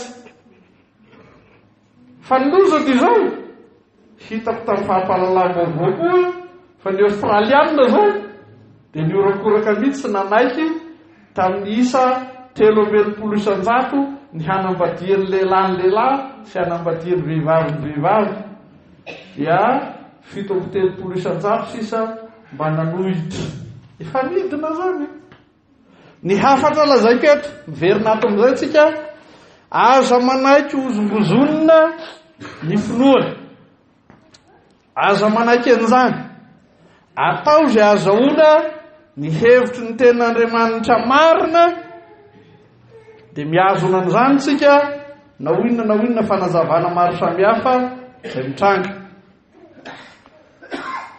vokatry zay zavatra lazaiko zay dia tsy ny hoe Isaia voalohany Isaia faharoa Isaia fahatelo ny toko voalohany hatramin'ny toko fahasivy amby telopolo ny toko fahaefapolo hatramin'ny toko fahadimy amby dimapolo ny toko fahaenina amby dimapolo hatramin'ny fahaenina amby enipolo dia izay ihany no endrika azo izarana ny boky ny Isaia fa misy voka-pikaroana koa zany zao milaza hoe azo zaraina roa lehibe fotsiny ny Isaia manontolo dia ny toko voalohany hatramin'ny toko fahatelo amby telopolo dia ny toko fahaefatra amby telopolo hatramin'ny toko faha enina amby enipolo tonga dia zarainy roa be fotsiny zao zany ny azy amin'ireo fizaran'ireo dia tahaka izao no fanazavana ny fizarana lehibe voalohany ny toko voalohany hatramin'ny toko fahatelo amby telopolo dia manolotra ireo faminaniana hamelezana na hitsarana ny Joda sy Jerosalema ary ireo firenena hafa sy ny fananganana azy ndray. Be filaza be zany fa raisitry moramora izy rehefa aveo. Toko voalohany hatramin'ny toko 730 misy faminaniana ao. Inona ny lazan'ilay faminaniana? Famelezana na fitsarana. Iza ny tsaraina? Joda, Jerosalema ary ireo firenena maro nanodidina azy. Kanefa tsy mijanona amin'ny fitsarana fotsiny fa misy fampanantenana ny amin'ny fananganana indray. Zay no hita amin'ireo toko 330 melo ireo. Fa ny toko 430 maka amin'ny toko 490 dia ahitana ny hoe tanteraka ilay fitsarana ary miseho tokoa ilay fananganana, ilay fanorenana indray. Eto zany dia tsy atao vanim-potoana manokana hoe ity ny vanim-potoana melohan'ny fahababona dia ity ny aorian'ny fahababona. Fa ny mampiavaka azy indrindra dia ny hoe misy fotoana manao faminaniana milaza ny saina, ny hevo Andriamanitra ka manao hoe ry Joda, ry Jerosalema, ry Asiria, ry Babilonianina, ianareo Persianina sy ny maro hafa, ianareo Moabita, hamely ianareo aho satria manota amiko ianareo. Fana zany azy, za zay mamely ianareo ihany no mbola hanangana anareo. Dia ny tapany manaraka tanteraka mihitsy io, fa tsy teny io fa asa lavorary io. Dia hita tokoa ny famelezana, dia hita tokoa ny fananganana. Zay no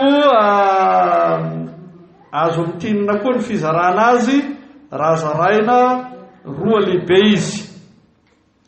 Amin'izao tsika dia hijery antsipiriny kokoa ka ho zaraintsika enina ireo boky, ireo toko 9 ireo. Zao no hizarantsika azy. Ny toko voalohany hatramin'ny toko 12. Zay no hizarantsika azy voalohany. Io dia miresaka ny faminaninany amin'ny Joda, faminaninany amin'ny Jerosalema, ka ny famaranana ity fizarana anankiray ity dia misy fampanantenana ny hananganan'Andriamanitra indray. Ny olona zay kapohiny ary misy salamo fisaorana tafiditra amin'ity fizarana ity eto mpamaranana azy zany. Veloko indray ny toko voalohany hatramin'ny toko 12 rehefa mamaky azy tsika dia mahita faminaniana hikapohana ny Joda, hikapohana ny Jerosalema. Kanefa tsy fahanambarana ny fahatezeran'Andriamanitra ihany no hitao, fa eny am-pamaranana dia asongady ny tenin'Andriamanitra no hoe hatsangana indray ianareo, ary dia misy salamo isaorana an'Andriamanitra noho izany asan'izany. Ny toko 730 hatramin'ny toko 720 indray zany no izarana azy manaraka, fizarana faharoa. Raha somary mamerina kely zany tsika dia mbola ao anatin'le Isaia voalohany daholo izany resahantsika rehetrarehetra izany.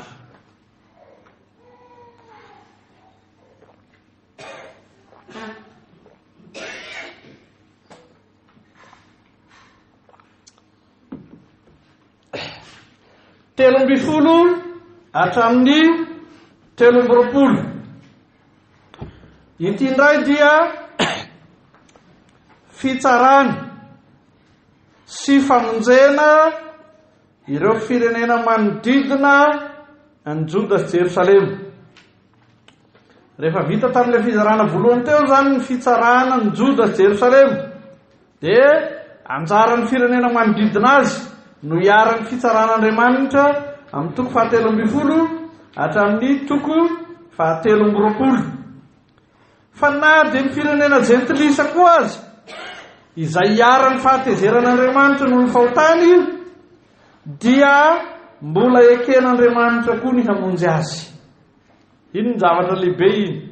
Eken'Andriamanitra koa ny mbola hamonjy ireo firenena manodidina ny Israely ireo zany.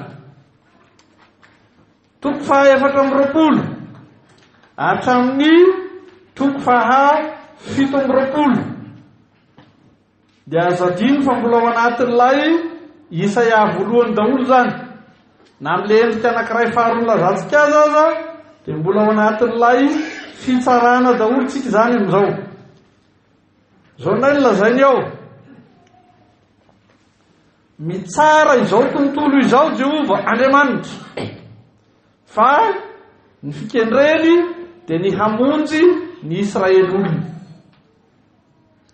Efa voatsara daholo na ny Israely na ny firenena manodidina, dia manoratra ihany Isaia na maminany ihany Isaia hoe ny antony fitsarana amin'izao tontolo izao ange dia mbola ao hatrany ny fikendrena hamonjy ny Israely olon'Andriamanitra.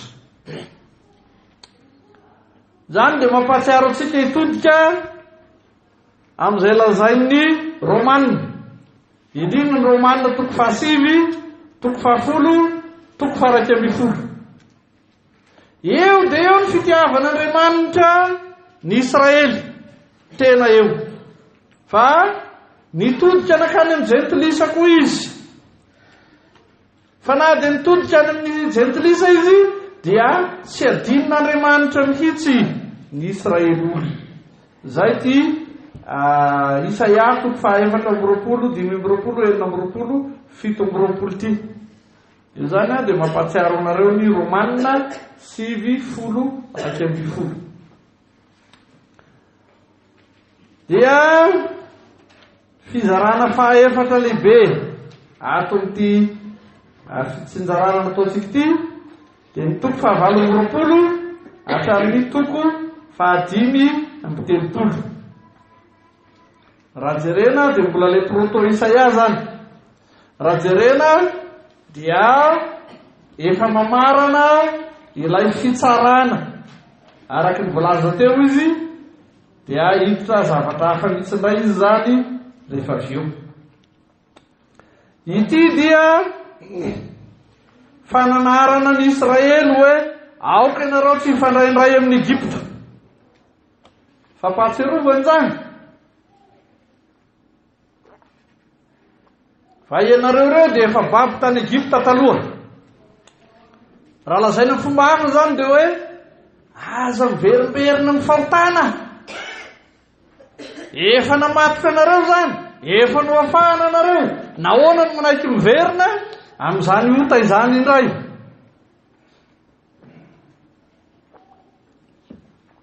Fanambarana lehibe zany.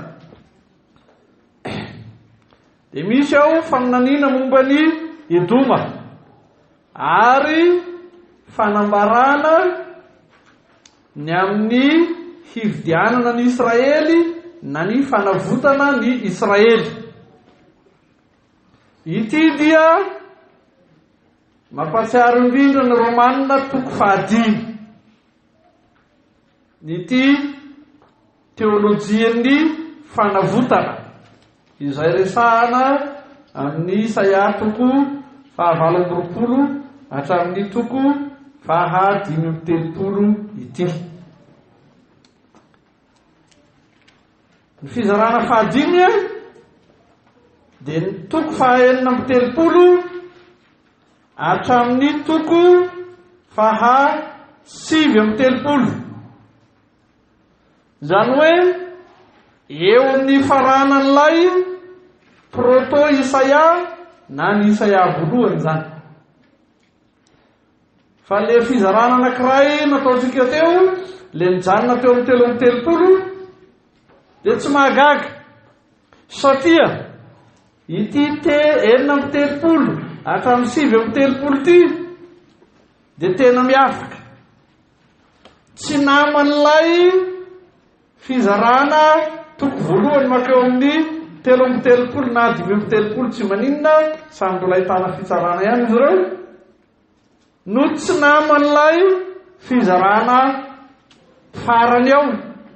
Fa ity dia zavatra manokana, ahitana tantara ao anatiny, ahitana faminaniana ao anatiny, ahitana hira ao anatiny. Fa ireo rehetr'ireo 4:30, 7:30, 8:30, 7:30 ireo dia karazana mpampitohy na mpanelanelana. Ny fomba filazan'ny mpanoratra azy dia tovana, zavatra atovana amin'ilay toko voalohany hatramin'ny toko 5:30. Nefa koa fampidirana azoana mandroso amin'ilay toko 40 hatramin'ny toko 9:40. Na oina lazana azy dia ny toko 9:30 hatramin'ny toko 9:30 dia miavaka. Tsy isan'ilay misy teny fitsarana mavesatra be tahaka izay hita amin'ny toko voalohany hatramin'ny 5:30 zany, ary tsy misy ilay fampanantenana lehibe arak'izay hita amin'ny toko 5 sy ny manaraka zany.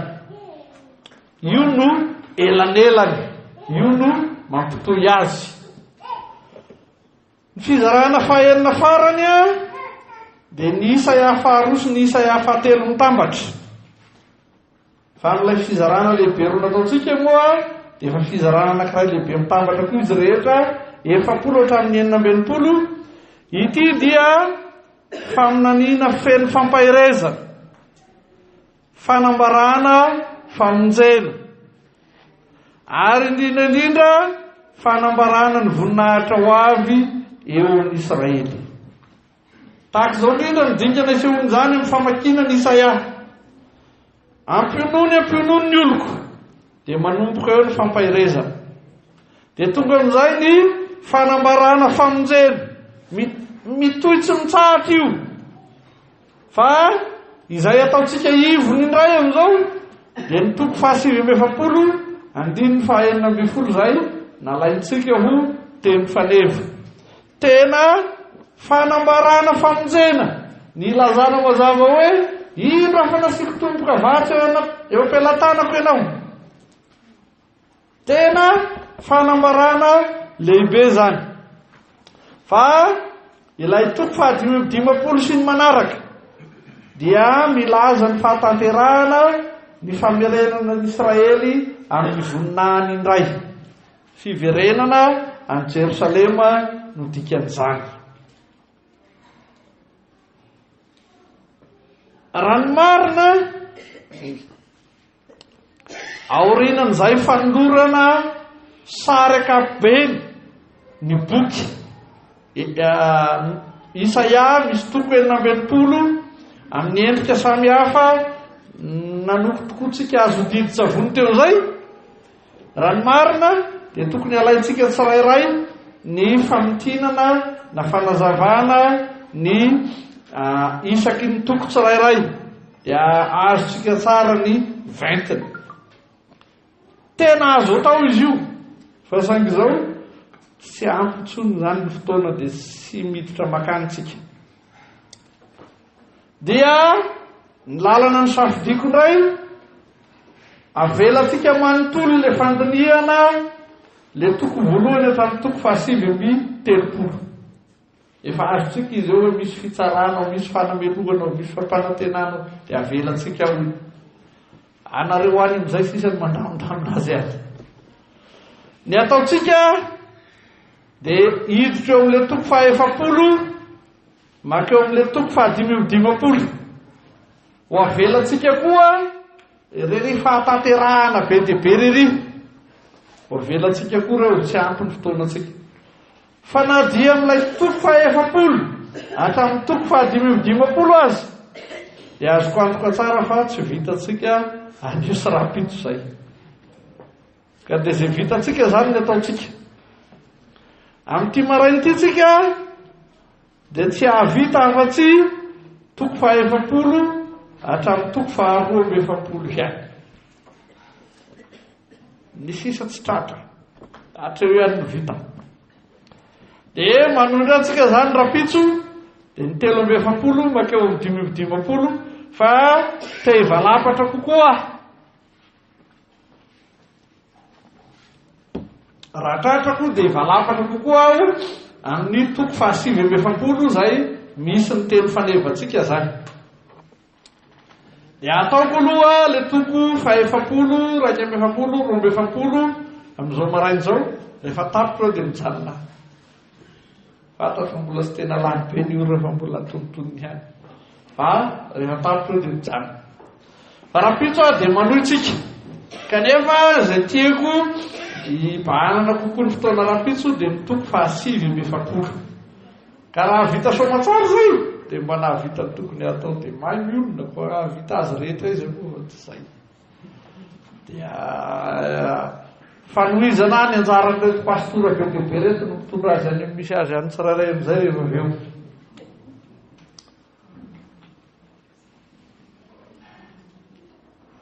raha miresaka ilay fomba n'izy rahantsika azy farany teo tsika ny toko faha-efapolo hatramin'ny toko faha-enina-ambinipolo zay zany namaranantsika ny resantsika teo na ny Deutéro Isaias ny Trito Isaias izy ireo dia azo zaraina 3 na dia izy natao bolongany be tany aloha zany dia hoe Deutéro Isaias Trito Isaias dia tapitra dia avy eo tsika nanao akambana io toko faha-efapolo hatramin'ny faha-enina-ambinipolo dia efa tanterahana ny resaka ao zao tsika dia mizara azy ho anaky 3 ny toko faha-efapolo hatramin'ny toko faha-9-efapolo dia ny toko faha-5-efapolo hatramin'ny toko faha-7-dimapolo dia ny toko faha-8-dimapolo hatramin'ny toko faha-enina-ambinipolo zay no fizarana 3 amin'ity fizarana ngeza be ity dia jerevantsika voalohany zany zao ny toko faha-efapolo hatramin'ny toko faha-9-efapolo zay zao no resantsika zay rehefa mijery ny toko faha-efapolo hatramin'ny toko faha-9-efapolo io tsika ny zavatra misongadina indrindra ao dia tezitra ny amin'ny fanompo-tsampy Andriamanitra tezitra ny amin'ny fanompo-tsampy Andriamanitra dia zao no hita ny Israely babo any Babilôna maraka nareo izy niala avy amin'ny Jerosalema nentina nakany Babilôna iny dia tsara fantatsika fa ny Babilôniana no nalaza indrindra eran-tany amin'ny fanompo-tsampy tamin'izany fotoana izany misy fotoana mako rehefa andinika ny Efesianina indray nareo dia ny fanompo-tsampy tany Efesosy avolenta be koa fa amin'izao resantsika ny Isaia zao dia ny Babilôniana no record mondial amin'ny fanompo-tsampy ka izao tsy miafiafy mihitsy Andriamanitra fa tezitra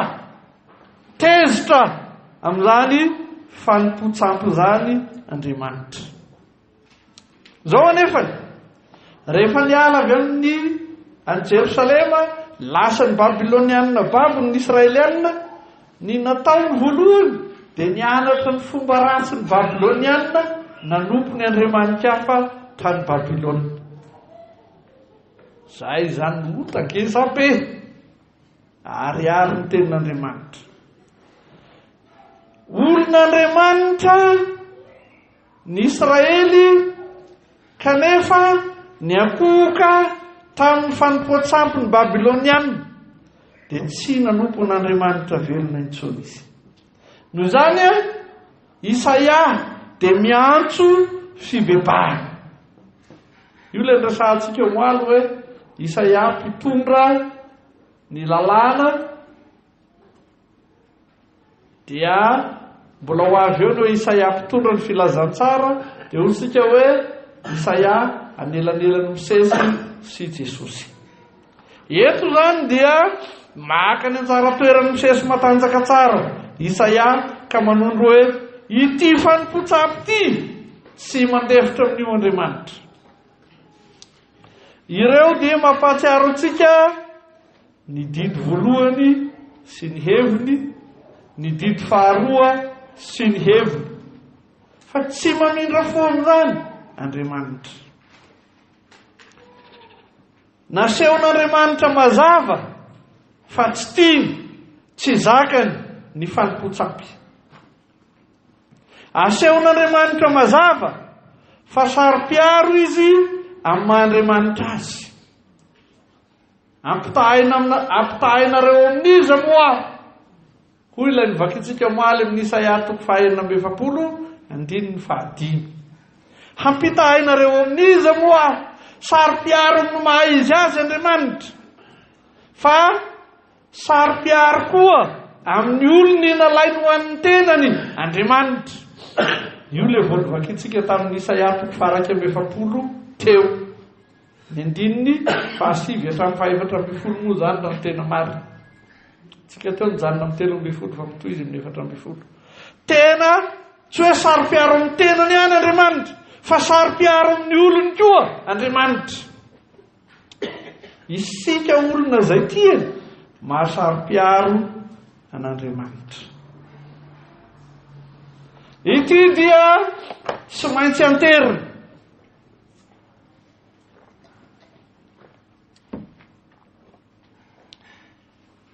Impiry moa no efa nilazany Jesosy fa tiany ny Malagasy, tiany Madagasikara. Impiry no efa nilazany an'izany, fa saingy izay manompo sapy, manompo sapy. Dia nanao zay vita ny ry pastora Rakotodrano Daniel niady tamin'ny famadiana. Mihekena ihany aloha ny famadiana zao. Mihekena ho za fa tsy tena mihena. Dia avy eo nampin'ny fanjakana an'le hoe ny pesta raha amidy eo ampasanao 7 taona aza dia mbola mifindra rehefa avy eo. Dia vao maika tokony mba hena ihany le dia mpamadika. Raha tsy teo foaty eo. Fa izao mahita fomba hafa ny potsampy ihany ny olona. Dia mitombo ray ny fanompotsapy moderna zao. Dia mody mivimbina Baiboly, dia mody mamaky tenin'Andriamanitra. Fa tena mpanomposapy, mahatsiravina.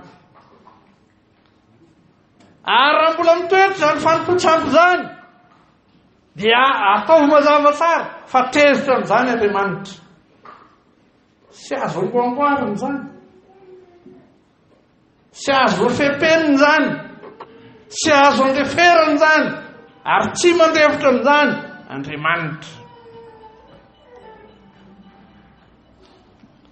Entitra dia entitra ny ten'Andriamanitra manoloana ny fanompotsapy. Tsy tany Babilôna ihany, tsy ho an'ny Israely ihany, eny ho an'ny Malagasy koa azy. Tsy ho an'ny vahoaka ihany, fa ho an'ny mpitondra koa. Ho antsika rehetra antsoin'Andriamanitra ny fibebahana. Fa amin'ny famakiantsika ny Isaia 50 hatramin'ny Isaia 50 dia izao misy antso fampiononana lehibe koa ataon'Andriamanitra. Zany dia manomboka ny 50 ity, indrindra ny andininy voalohany, ampionony oloko ho Jehova. Feno teny fampiononana ho an'izay tsy mahazaka ny fanompotsapy miaraka amin'Andriamanitra, miala amin'ny fanompotsapy, ary mitaona ny hafa hiala amin'ny fanompotsapy, mivavaka andro manalina mba ho afaka ny fanompotsapy ny mpanompotsapy rehetra manodidina antsika. Zava-dehibe zany. Fa ity teolojian'ny fampiononana izay lazaina amin'ny Isaia 40 ty dia mivelatra be amin'ity teolojiany Isaia ty fa tsy kely ka dia atao tahaka le moaly ihany izy. Aizany micro misy miomana mamaky ny Isaia 40:2 satria isika hoe misy fitsarana dia mamarana azy misy fampanantenana dia jereo Isaia 40:2 iza nahita an'izay tonga dia mamaky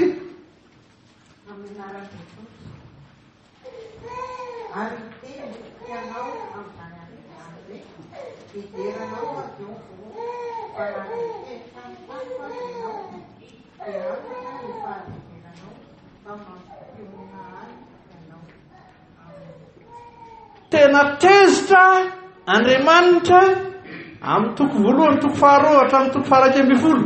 Rehefa tonga ny toko 12 dia misy salamo fiderana an'Andriamanitra, salamo fisaorana, ary ao anatin'izay ny teolojian'ny fampiononana izay lazain'ny Isaia 40.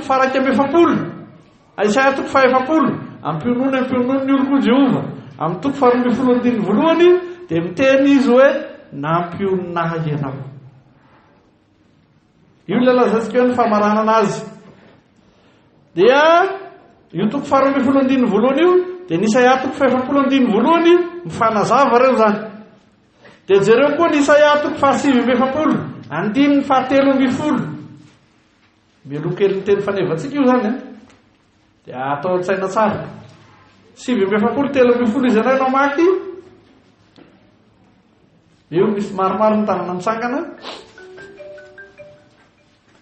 Anara Jesosy iodiry laotra nyfanirita ka lolono ny oto ny tenobohitra fa Jehova efa nampiona ny olo tsy manindra fo amin'ny olony mahantra. Amen. Indray ilay teolojian'ny fampiononana efa nampionona ny olony mahantra. Ny Israely izay tratran'ny fahasaranana mafy vokatr'ireo fitsarana mifanesy voalaza antsika dia omen'Andriamanitra fampiononana. Azo adino 7:7 toko 7:7 tsika izao izay mialohan'ny teny fanevantsika amin'ny 5:5 zany misy dikany lehibe io dia tohizantsika amin'ny Isaia 1:50 ka ny 9:3. Isaia 1:50 ka ny 9:3. Misy tanana mitsangana indray anao micro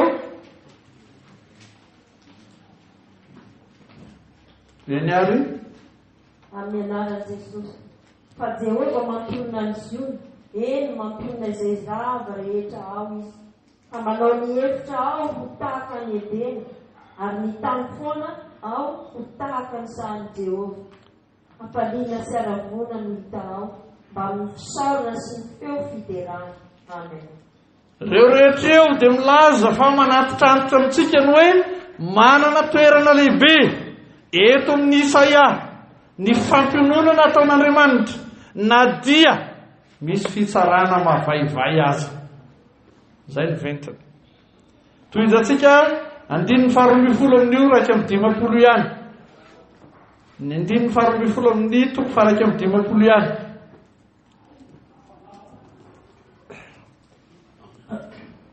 Anara Jesosy isady izay no fampionona anareo koa nahoana ianao no dia matahaka zanak'olombelona mety maty sy zanak'olona izay atao tahakany azy. Amen. Dia mitoy hatrany ny fampiononana ny Israely olon'Andriamanitra, mitoy hatrany ny fampiononana ny fiangonana. Dia vakitsika iray ny 7:7 ao amin'ny toko 1:50 ihany.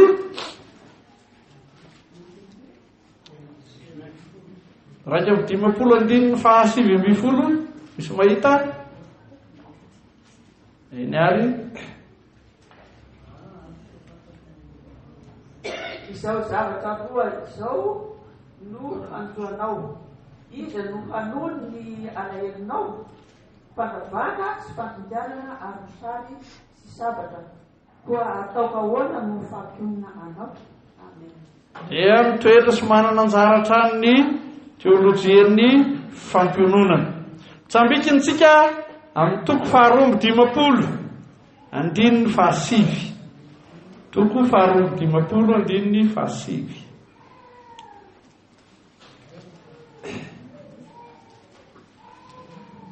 Amin'ny anaran'i Jesosy. Velomin'ny oby ry fitoeran-drava any Jerosalema, fa Jehova efa nampionina ny olona sady efa nanavitra any Jerosalema. Amen. Io dia mampatsiaro ilay faharavana vokatry ny fahababona. Fa na dia eo ny fanompotsapy mahatsiravina, misy fitsarana mahatsiravina, indro Jehova Andriamanitra mitondra fampiononana ny Israely olona.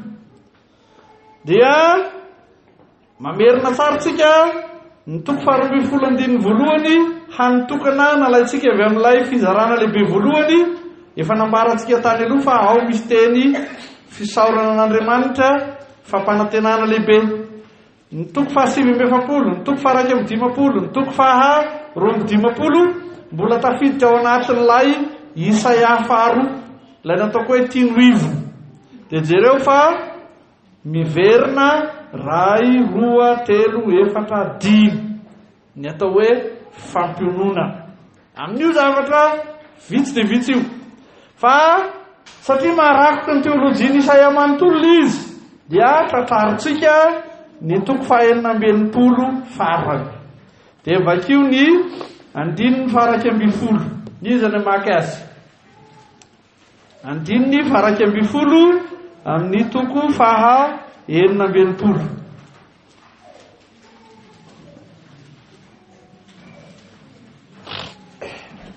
Anaran'i Jesosy mba hinonoanareo sy hivokisanareo amin'ny nomy mahafaly dia mba hivoka ianareo ka hiravoravo amin'ny habery. Ity dia fampiariariana sy fampisehoana mazava tsara. Fa na dia ny aina tao anatin'ny fahoriana lalina aza dia tapitra izany fahoriana izany zao ka minono sy misakafo amin'ny hasambarana, amin'ny hafaliana be. Ary tonga amin'ny tapony ny hafalian'ny fiangonana, tonga amin'ny tapony ny hafalian'ny Israely. Ataontsika farany ny 2:17 amin'ny toko 4:90 io. Dia avelantsika ny Isaia fa ifindratsika idinika hoe ahoana ny fiaran'izany teoriana. 4:90 izy namaky azy. Amin'ny anaran'i Jesosy fa ka ny olona ampinonoiny ireny no ampinonoako anareo dia ao Jerosalema no ampinononana anareo. Fanomezana fifaliana no hoe tolorana sakafo toy ny zaza ampinonoiny reniny no fampiononana ny Israely olon'Andriamanitra. Sy jeu de mots no hoe mampinono sy mampionona. Fa tena sary ny asambarana no hoe zazakely ampinonoiny reniny ny hikarakaràn'Andriamanitra ny olona na dia tao anatin'ny fahoriana lalina amin'ny fitsarana mahatsiravina dia tolorana izany fitahiana feno izany. Ifindritsika ho any amin'ny Luka toko 2:5-20. Izy anao maky an'izay Luka toko 2:5-20. Io dia santionana anankiray ilazanany hoe misy fandraisany tokoa izay faminaniany Isaia amin'ny fiainana izay iainan'ny fiangonana any. Alefa amin'ny anaran'i Jesosy. Ary indro nisy lehilahy atao hoe Simeona atao Jerosalema, ary marina sady mpivavaka tsara izany lehilahy izany, ka niandry ny fampiononana ny Israely, ary ny fanahy masina dia tao aminy. Amen. Io fampiononana ny Israely izay ny Isaia io, indro fa tanteraka amin'ny fahaterahan'i Jesosy ka nifalian'ny ngabe Simeona. Nifalian'ny fiangonana izany. Fa aleontsika mikisaka ihany. Tesalonianina faharoa toko faharoa andininy fahaenina amby folo. Tesalonianina faharoa toko faharoa andininy fahaenina amby folo.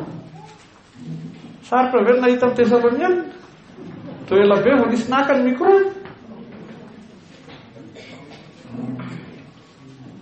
Anara Jesosy, ary Jesosy Kristy tompontsika sy Andriamanitra raintsika, izay efa tiantsika ka nanome antsika fampiononana mandrakizay sy fanantenana tsara amin'ny fahasoavana. Io ny zava-dehibe, misy fampiononana mandrakizay tsy ho an'ny Israely ihany fa ho an'ny fiangonana koa tahaka ny fiangonana tany Tesalonika. Ary namanahoana fahitantsika ny fahasarotana zay atrehana na eo amin'ny fiainan'ny fiangonana na eo amin'ny fiainan'ny firenena. Namanahoana mahatonga ny ranomasitsika eo anatrehana ireo ota zay mangeja sy mamely azadino fa ny filazantsara dia eo indro mitondra teny fampiononana Andriamanitra. Ny Isaia 40 andininy voalohany sy ny manaraka eo no nahatonga antsika ny teten'izany rehetrarehetra izany.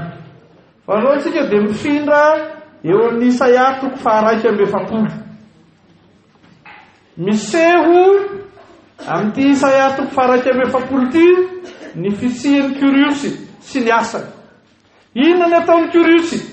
Voalohany mandrava ny sampy ny firenena manodidina rehetra. Izay milaza hoe mandrava koa ny sampy teo amin'ny Israely. Ary tonga amin'ny fanafahana tanteraka ny Israely olon'Andriamanitra. Izay no hitantsika ao. Ravana ny sampy, tonga ny fanafahana ny Israely, izy no manao izany, Kyriosy, ity ilay Mesia, voatondro sy voalaza, arak'izay fampiasantsika azy hatraminaly. Fa sy ny asa izay ataon'ny Kyriosy amin'ny maha-Mesia azy, mandrava ny sampy, mitondra fanafahana ho an'ny Israely ihany ny ventiny, fa tonga avy hatrany koa ny fanomezan-toko ho an'ny Jakoba. Amin'ny toko 50 dia misy fanomezan-toky amin'ny fanarahana hoe ampionony ny oloko ho Jehova. Fa rehefa tonga amin'ny toko 170 dia tonga indray ny hoe aza matahotra. Amin'ity toko 170 ity dia miverina matetika ny aza matahotra. Dia vakitsika aloha na dia efa nivakitsika teo ny toko 170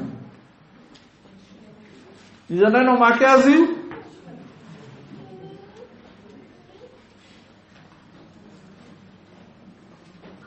Amin'ny anaran'i Jesosy, aza matahotra ianao famombanao ary aza mieritserika foana fa izaho Andriamanitra ao. Mampahery anao sady mamonjy anao. Eny mitantana anao amin'ny tanana ankavanan'ny fahamarinako aho. Amen. Aza matahotra dia lazainy daholo ny asa rehetra hataon'Andriamanitra fa mafy le fandravana ka. Zany ny toko meny. Andininy 17.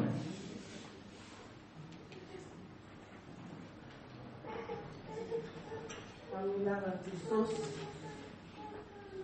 fahizao Jehova, Andriamanitra ao, olon-tany. Amin'ny anaran'i Jesosy, fahizao Jehova Andriamanitra ao, mitantana ny fanaloan-kavanana. Dia ilay manao aminao hoe, aza matahotra, izao no amonjenao. Amen. Renareo hatrany ny aza matahotra. Dia ary mandrakariva ny asa lehibe zay ataon'Andriamanitra, zavatra tena sarobidy zany. Dia andininy 500.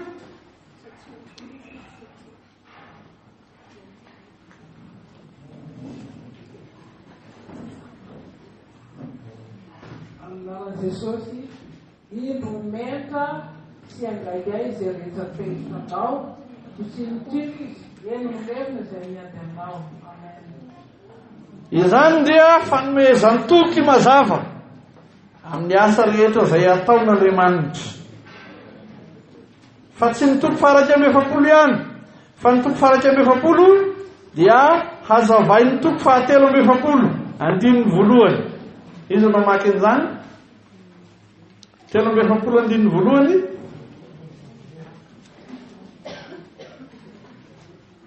Amin'ny anaran'i Jesosy, fankehitriny ry Jakôba izao no lazain'i Jehovah izay nahary anao sady namorona anao ry Israely aza matahotra ianao fa efa nanavitra anao efa niantso ny anaranao ary ianao.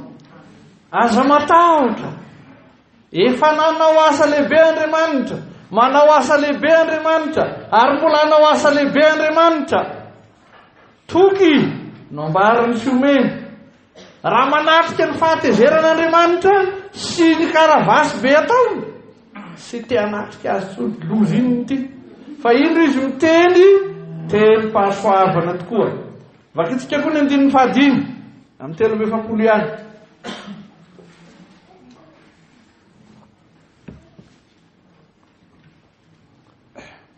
Amin'anaran'i Jesosy, aza matahotra fa mombanao aho. Hitondra taranakao avy any ady-zananao ary avy any andrefana no hanambonafanao. Amen. Ireo aza matahotra rehetra ireo dia atodio makao amin'ny toko faha 7 andininy faha 9. Azo aotsika tsara ny teny faneva zay atolotra sy omenantsika. Aza matahotra. Averiko ihany, tsy miala ao amin'ilay Deutéro Isaia mihitsika zany resaka zany eo ihany tsika. Alohan'ny alana amin'iny aza matahotra iny, vakio indray ny toko faha 4 andininy faha 2. Mbola ao ihany tsika. Ahoana ny lazain'Andriamanitra amin'ny toko faha 4 andininy faha 2.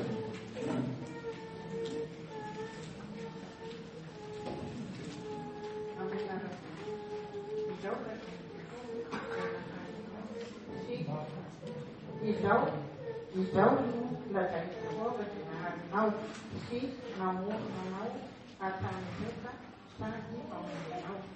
Aza matahotra ny Jakôba mpanoka ary tianao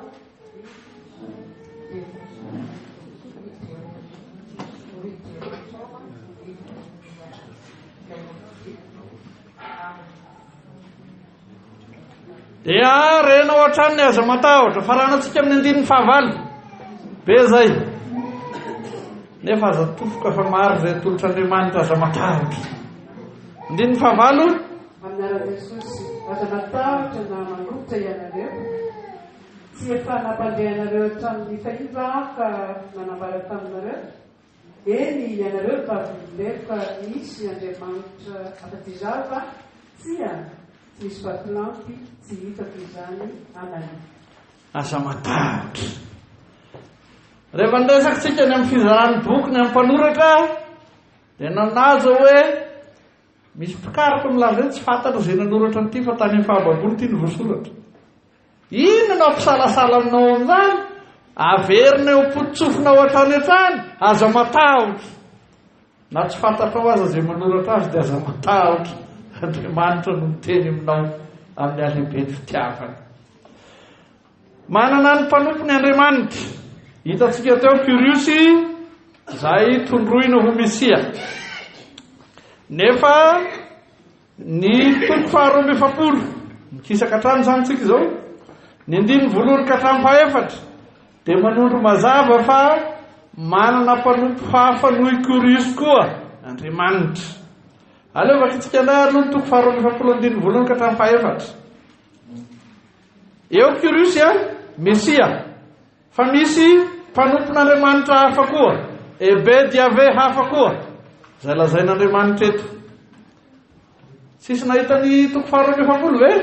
9 ka hatramin'ny faha 4. Lasa ny fotoanantsika. Anaran'i Jesosy, indro ny mpanompo izay tantanako dia ilay voafitoko sady sitraky ny foko, napetrako tao aminy ny fanaiko, hamoaka fitsipika ho an'ny jentilisa izy.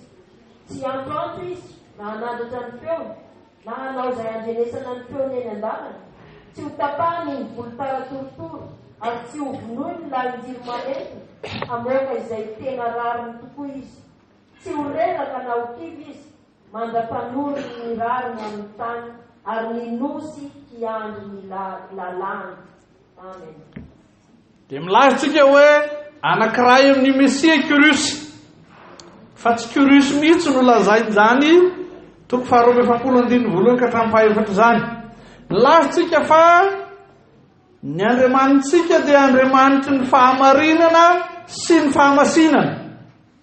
Izy io lazainy eo zany. Ity zany no ilay tena Mesia. Ity zany no ilay ataon'Andriamanitra manafaka tokoa ny olona. Nandrava ny sampy Kirosy, nanafaka ny Israely avy amin'ny fahababonany Kirosy, fa misy mpamonjy, misy mpanafaka manafaka ny fahotan'ny olona rehetra. Azo antsika mazavazava kokoa ny Isaia 2:7, ny azo antsika mamaky ny hafatra entin'ny filazantsara ny Matio, ka ilazantsika hoe ny Isaia 2:7 zay manondro ny Mesia dia tsy manondro ny Kirosy ihany fa manondro indrindra an Jesosy. Izy no mamaky ny Matio 7:17. Matio 7:17.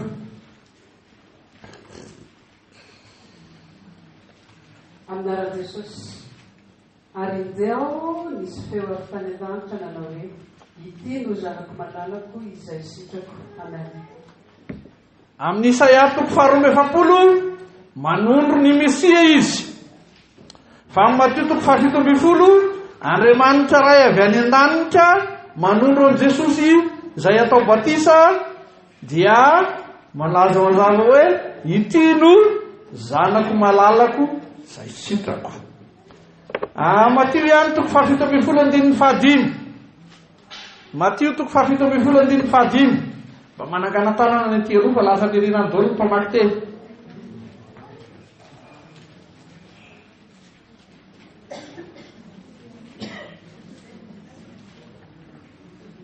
Fito ambin'ny folo dimy. Matio antsika zao. Amin'ny anaran'i Jesosy, raha mbola niteny izy, ino misy raha no mazava nanarina azy ireo, ary izao misy feo avy tao aminao nananao hoe ity no zanako malalako izay sitrako, izy no eny. Amen. Ity dia ilay fiovana taretina teny romohitra. Jesosy tondroina ho ilay sitrak'Andriamanitra, zanako malalako hoy Jesosy, hoy Andriamanitra sitrako. Ary zao lazainy izy no henoy. Ity no ilay Mesia lazainy Isaia 2:7. Jerentsika ny Matio 2:12, andininy 2:12 ka hatramin'ny 2:20. Matio 2:12, andininy 2:20 ka hatramin'ny 2:20.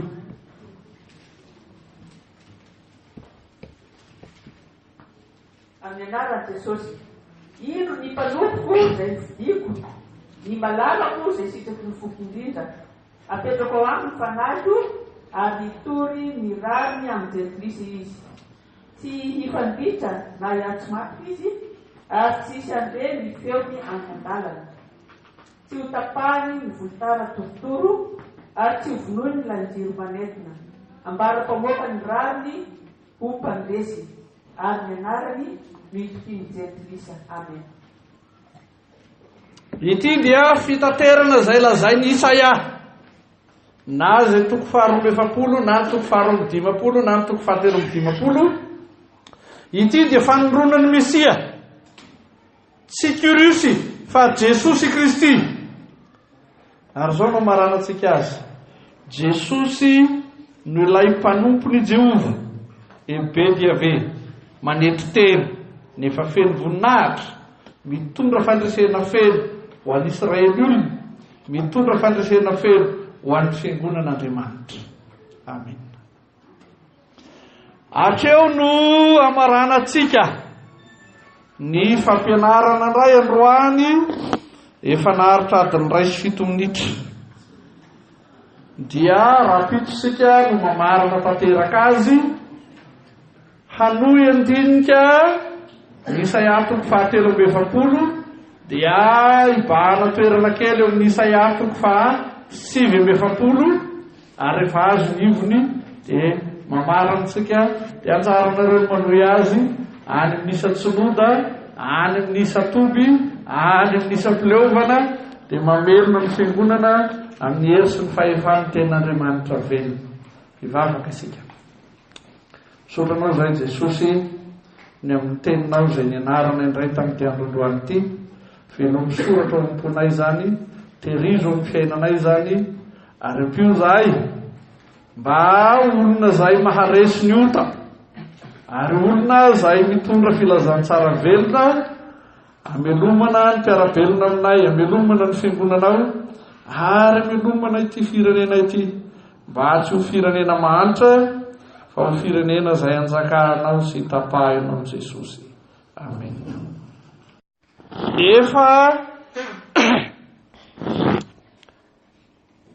Efa mizotra amin'ny lalan'ny fiadanana izy ireo.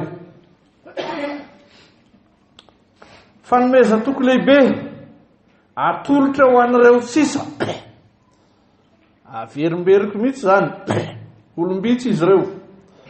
Fanomeza toko lehibe atolotra ho an'ireo sisa. Io no hitantsika koa eto amin'ny toko 7:7. Tamin'ny toko 7:7 zany dia hitantsika tsara ny asarobidiny hoe aza matahotra. Eto amin'ny toko 7:7 misongadina ny fanomeza toko satria efa voalohany vidiny eloka nitrosam-pahotana zany, dia misongadina koa ny fanomeza toky fa ireo sisa dia sarobidy tokoa amin'ny Jesosy.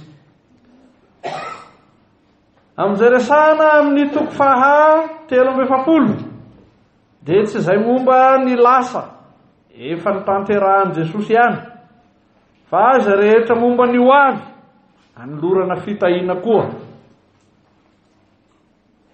Ka na amin'izay lasa na amin'izay ho avy dia izao ny famonjena izay entin'i Jesosy, izany no fototra, izany no andrikiana.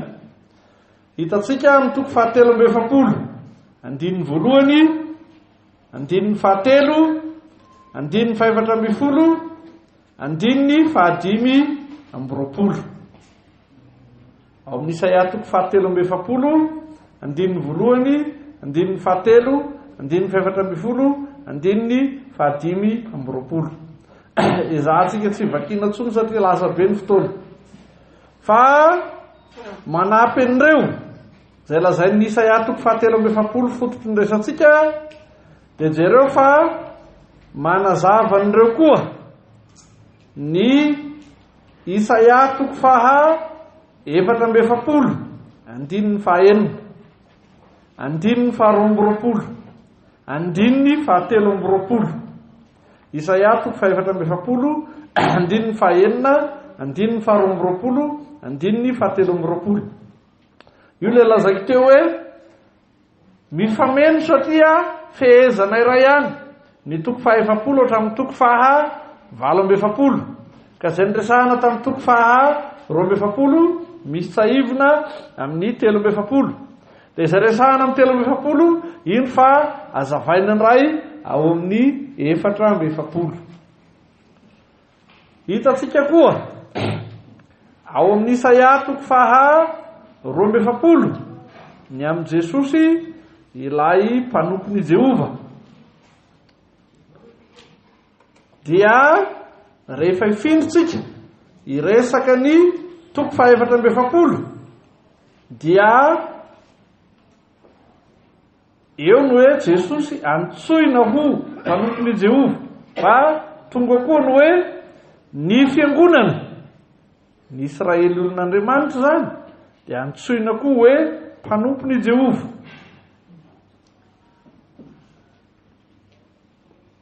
Ary efa hitantsika tany amin'ny toko 7 fa i Kyrios mpanjaka mihitsy no nantsoina koa hoe mpanompon'i Jehova. Arak'izany dia ao an-tsaintsika ny hoe Kyrios mpanjaka mpanompon'i Jehova. Jesosy mpamonjy sy mpamelona mpanompony Jehova, ary ny Israely olon'Andriamanitra na isika fiangonana mpanompony Jehova. Amin'ny toko 5 ny Korisy, amin'ny toko 4 ny Jesosy, amin'ny toko 4 tsika izao dia ny fiangonana ny Israely no tondroina ho mpanompony Jehova. Ho hitantsika rehefa tonga any amin'ny toko 7 fa somary misy fifangaroany kely ihany izy ireo satria samy tondroina ho mpanompony Jehova.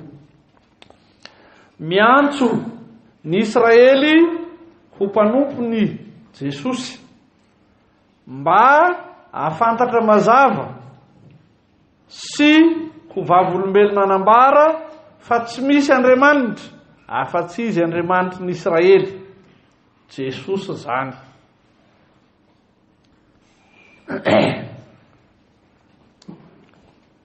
Mitandrina tsara zany tsika rehefa miresaka.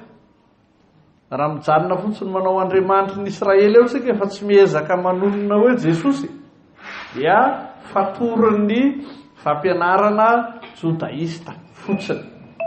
Ka iny zany no ezahana azavaina sy tandremana tsara mba hampety ny fifandraisana sy azahoana tsara zay lazaina. Dia ny hoe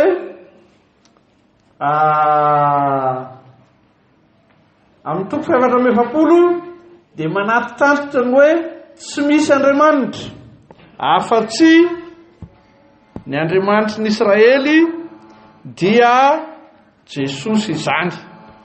Io zany ny zavatra anankiray zay lehibe tokoa. Antsoina ny Israely voalohany ahafantatra mazava fa tsy misy Andriamanitra afa-tsy Jesosy. Fa faharoa, antsoina ny Israely hanambara fa tsy misy Andriamanitra afa-tsy Jesosy. Zavatra roa samihafa matanjaka be zany.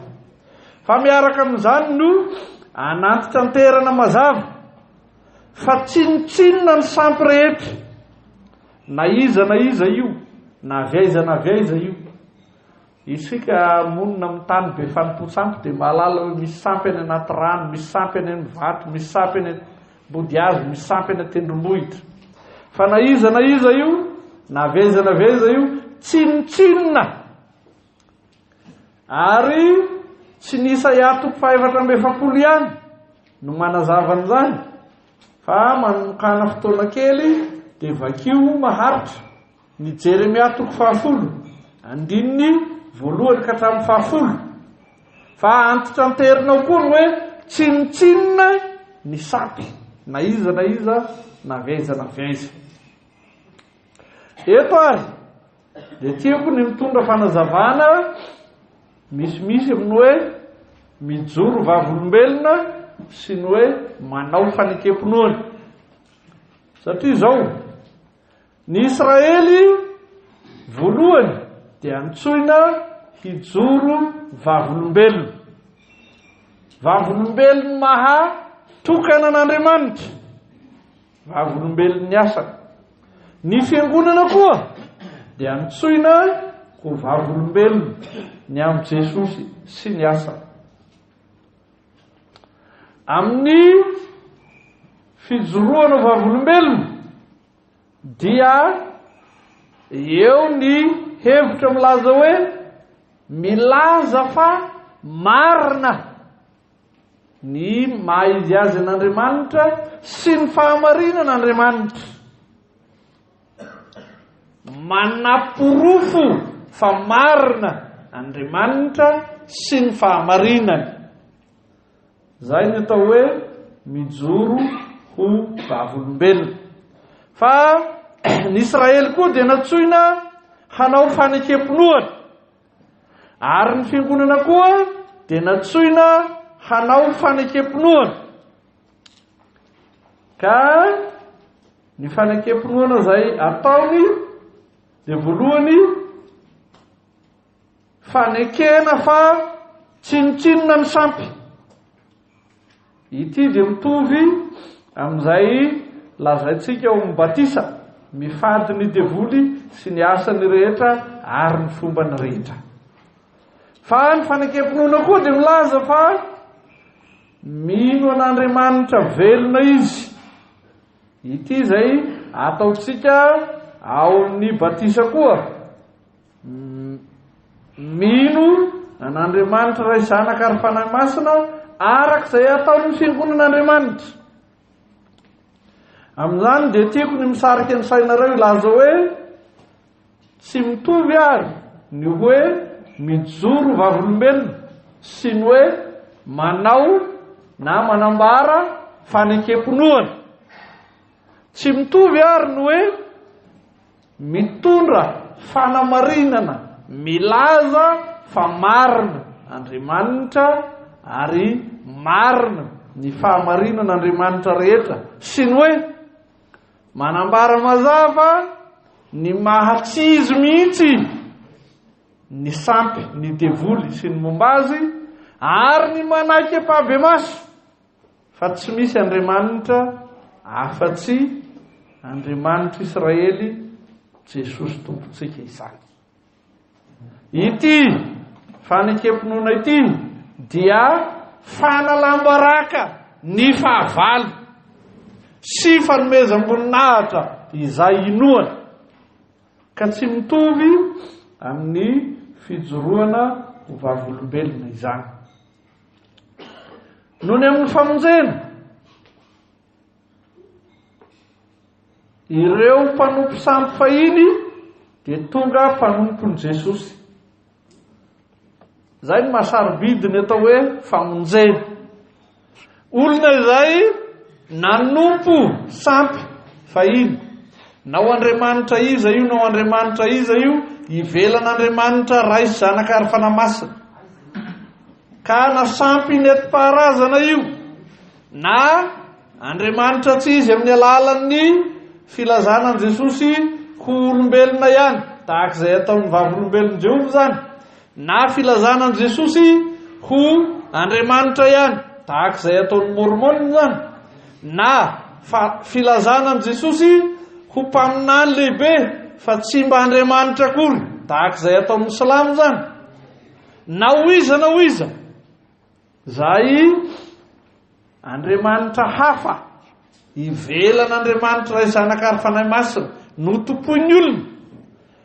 Ny famonjena izany hoe ny asa zay nataon'i Jesosy no manaisotra ilay nanompo sampy, na nanompo ny alaza, na nanompo ny zay tianareo tononona fa izy daholo reo fanompo sampy rehetra eo, dia tonga mpanompo ny Jesosy marina. Fa tsika mitandrina sy izay milaza ho dahalo io voafo rehetra io dia iverinao marina. E avy nanompo Andriamanitra hafa dia hanompon'i Jesosy azafady. Dia samy be rehareha io hoe dahalo io voafo tsy dahalo io voafo ary. Fitakazahoaka rena reny, fomba fahazahoam-bola reny, ary fanompotsapy amin'ny endriny ankehitriny koa zany, satria tsy misy zay fiakofana amin'ilay vompy tamin'ny hazo fijaliana marina, fa misy zay fanandratana ny tenany. Zany mila tandremana tsara zany. Fa eto dia mazava tsara, ny famonjena dia fangalan'i Jesosy ilay nanompo sampy, ilay nanompo Andriamanitra tsy izy, ho tonga mpanompon'i Jesosy marina tokoa. Arak'izany dia tanteraka ny sitrapon'Andriamanitra amin'ny nisian'ilay mpanjaka jentilisa Kirusy nentina namonjy ny Israely afaka tamin'ny fanompotsapy. Ity dia averimberiko mihitsy hoe mpanjaka jentilisa Kirusy fa nentin'Andriamanitra namonjy ny Israely, ka ny Israely nanompo sampy niaraka tamin'ny Babilonianina dia tonga manompo any Jehova, tonga manompo any Jesosy. Hitantsika zany ao amin'ny Isaia 1:7-5, ao amin'ny Isaia 4:7-7, ao amin'ny Isaia 4:9-1, ao amin'ny Isaia 4:7-4. Nahafaly an'Andriamanitra fa nanatanteraka ny sitrapony Kyriosy mpanjaka, fa mitondra fifaliana be lavitra noho izany ho an'i Jesosy ny mahitatsika mitaona jentilisa hiala ny fanompotsana ka hanompo an'i Jesosy. Ity dia fanamby lehibe.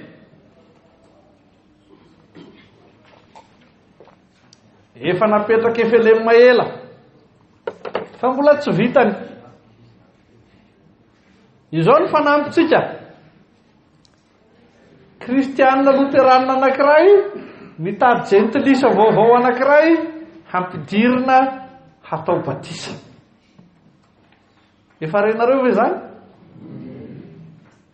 Zany no fanampitsika efa ela. Mitady jentilisa anankiray ny kristianina Luteranina anankiray hatao batisa. Izany no mahafaly an'i Jesosy. Eto dia Kyriosy mpanjaka jentilisa no nanafaka ny Israely tamin'ny fonom-poatsampy. Fa amin'izao ianao kristianina be io, ianao fifoazana be io, ndana mitady jentilisa hatao batisa. Zay ny fanampitsika efa ela. Nanomboka tamin'ny taona 2000 no nanao fanambarana teo anivon'ny fiangonana Luteranina eran-tany tsika hoe telo tapitrisa ny Efelemy. Tamin'ny taona lasa dia mbola izay no navoaka ny tao anaty sito aibany telo tapitrisa ny Efelemy. Dia nanontany ahy izy tamin'ity taona ity, firy no soroatana eo amin'ny statistika 2018 président? Soroato hoe efatra tapitrisa ho ahy. Fa nahoana ozy? Izahay hoa manana fanamby fa kristianina anankiray mitady jentilisa anankiray isan-taona. Nanomboka tamin'ny taona 2000 hatramin'ny 7 tsy nataonareo ny ampy mihitsy zay na anankiray azy. Zany ve de barary?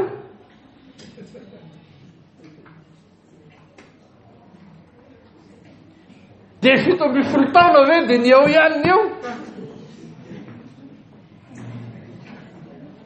Efa tamin'ny taona 1979 aho no nandrehan'ny président Rabenorola ny teny hoe misy fiangonana Luteranina vaovao anankiray isan-kerinandro eto Madagasikara. Zany ve de ho marina? 70 taona de telo tapitrisa ihany misy roatanao de tsy ampiana mihitsy. Fantatro fa ampitombony diditsika zareo rehefa nahalala hoe sy telo tapitrisa koa nareo fa efatra tapitrisa. De atao any fihinana ny olona.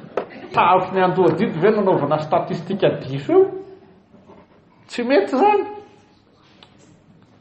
Ka raha iainantsika tokoa zany fa ny jentilisa aza nahatonga ny Israely mafy ny bebaka de kristianina zanaky ny fifoazana be ohatrany nety ve de tsy ary bebaka jentilisa. Raha ataontsika tokoa zany fa tsy mijanona fanamby eto amin'ny fifampiresahana ihany dia hoy ny fiteniko azy matetika. Efatra tapitrisa tsika amin'ny 7 tokony 9 tapitrisa zany tsika amin'ny 7 Zahoana pastora Nilsen.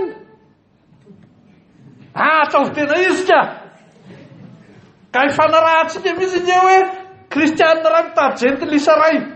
Dia sanatria ve ny président ny fifilina espina ny toniny fifilina espina tsy anao? Dia 9 tapitrisa zany tsika amin'ny taona ho avy. Nitarika ny komity nasionalin'ny Tafika Masina aho tamin'ny volana Marsa. Dia nanontany ny tonian'ny TMM nasionaly firy ny fiangonana ny orina tamin'ny 424 tonia. Io moa dia tsy tena azo le statistika mazava fa angamba anankitelo. Anareo veo miasa sa tsy miasa? De firy ny fanampinareo amin'ity taona 724 ty? Angamba raha mahavita 30 président atonony. Andanao amatory rehefa tsy anao. Ka isika mampianatra ny kristianina hoe kristianina ray mitaona jentilisa anankiray dia fiangonana 30 ve no tafatsangana amin'ny taona 724. Dia farany aho milaza hoe miverina mivory eto sika amin'ny marsa 724 dia mitondra tatitra anareo 3,700 no fiangonana vaovao miorina mandritra ny taona 724. Izao ny dikany. Ny fileovana tsirairay dia tsy maintsy mamorona fiangonana vaovao anankiray amin'ity taon'ity. Ka satria 3,700 zao ny fileovana dia mila fiangonana vaovao 3,700 zany havoaka ny tatitra amin'ny marsa 724. Ka aoka nareo tonian'ny fifilina mba hanampy ny tonian'ny TMM hanao tatitra hoe le tafika masina nataona italiananina ke tena nampiorina fiangonana tokoa e. Mba hahatonga tokoa no hoe hita fa nivoaka ny asa zay nataontsika. Fa tsy hoe tamin'ny taona 2000 dia telo tapitrisa, amin'ny 724 dia telo tapitrisa koa. Tsy mety zany. Ka samia manao tsara, mihoatra noho ny jentilisa mampibebaka ny Israely. Aoka ny fifoasana tena hampibebaka jentilisa. Izay no antony. Izay no ventiny. Io tandremana ihany koa anefa. Zaho raha vatabatana fa mahazaka ihany ianareo ndraindray. Fa zaho manafatra ny tonian'ny TMM. Tsy ataonao fanaovana tatitra makany Norvezy indray ho anefa zay. Hoe zay nahavita fiangonana 3,700. Fi zay mijanona tatitra eto amintsika eto zay. Ifindratsika amin'ilay fizarana faharoa lehibe amin'le Deutéro Isaia fahavelatsika amin'io toko 470 io ny filazana ireo teolojia maromaro efa navohitratsika ireo. Zao zany tsika dia mijery ny ray ny Isaia toko 770 hatramin'ny toko 750. Ao tsara ny fipetraky ny teny fikasana sy ny fampanantenana rehetra.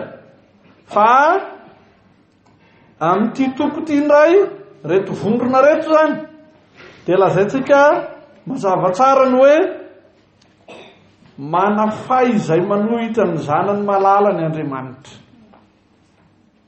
Isika omaly dia namaky ny Matteo toko 7:7 sy ny Matteo toko 7:5 itenenan'Andriamanitra mivantana hoe ity no zanako malalako izay sitrako. Na natao batisa Jesosy, na niova taretany tendrombohitra Jesosy, ary nampino hoe izy no henoy. Izy no henoy. Kanefa dia hita fa miseho mandrakariva ny fanoerana na fandavana ny zanak'Andriamanitra. Raha mijeritsika amin'ny filazantsara ny John, indrindra ny toko 9 dia tondroiny Jesosy mazava zany, laviny olona izy. Fa na eto amin'ity Isaia ity dia miseho tokoa zany fandavana izany. Tahaka izay efa voalaza tany aloha dia manafaka ny Israely amin'ny fanandevozana Andriamanitra. Ity fanandevozana ity dia mahakasika ny lafiny politika, mahakasika ny lafiny sosialy, mahakasika ny lafiny toe-karena, ary indrindrandrindra mahakasika ny lafiny ara-pivavahana. Dia Isaia no entin'Andriamanitra manambara izany sy manatanteraka izany. Satria izay niventiny resantsika tamin'ny Isaia tamin'ny fiteny fitarenteny hoe ny tapany voalohany amin'ny toko voalohany hatramin'ny toko 7:30 dia manambara Isaia zao no hitranga. Amin'ny toko 7 hatramin'ny toko 9 manatanteraka Andriamanitra io fa mitranga. Ka Isaia no fitaovana nentin'Andriamanitra nanambara sy manatanteraka izany. Ny fanavotana ara-panahy, io ny ventiny, io ny fototra, io ny kendren'Andriamanitra. Ary zany no anarahany ny zanany, zany no anomezany an' Jesosy. Dia Jesosy manaisotra ny fahotany izao tontolo izao. Izy Jesosy no nandoa ny vidin'ny ota. Jesosy nitsangana tamin'ny maty ka mandray ny voninahitra lehibe ao amin'ny seza fiandrianan'Andriamanitra ray. Raha bangoina zany ny toko 7:70 makany amin'ny toko 7:50 dia mitodika amin'izany ny 24. Fa ity tsy azo dinganina fa tsy maintsy resahako. Na dia misy fanafahana ara-politika, na dia misy fanafahana ara-sosialy, na dia misy fanafahana ara-toekarena, dia ny fanafahana ara-pivavahana indrindra, ny fanavotana ara-panahy indrindra, ny anolorana famelan-keloka indrindra, izay no kendren'Andriamanitra. Mahitsy be milaza azy aminareo fa tany aloha dia tsy dia tena mbola ny fiangonana loteranina no tafiditra lalitra. Fa amin'izao fotoan'izao na dia ny fiangonana loteranina azy dia betsaka ny tafiditra lalitra. Ka tsy mihevitra ny asarobidin'ny famelan-keloka, tsy mihevitra ny asarobidin'ny famonjena ny fanahy. Zay antony reformasiona. Fa na dia loteranina aza zay mandray lova ny reformasiona dia latsaka amin'ny atao hoe filazantsara sosialy, latsaka amin'ny atao hoe filazantsara politika. Ka dia tsy vitsy ireo mandany andro manao tolona politika sy tolona sosialy ary tsy afaka miresaka akory ny asarobidin'ny famelan-keloka. Ka fahavoazana lehibe zany. Aveza zany fahavoazana lehibe zany avy amin'ny tsy fahazahoana ny hevitry ny tenin'Andriamanitra na fandisoana ny hevitry ny tenin'Andriamanitra. Zao koa nefa raha voaray iainana ivelomana ny famelan-keloka, raha miaina ny fahadiovam-panahy azony tokoa ny kristianina tsirairay, dia tsy azo eritreretina ny hoe tsy misy akony eo amin'ny fiarahamonina sosialy, politika, toe-karena zany. Fa mitombo isan'ny kristianina sangy mitombo isan'ny mpanao kolikoly, mitombo isan'ny kristianina sangy mitombo isan'ny mpamon'olona, mitombo isan'ny kristianina sangy mitombo isan'ny halatra. Vokany mitombo ny herin'ny fahantrana.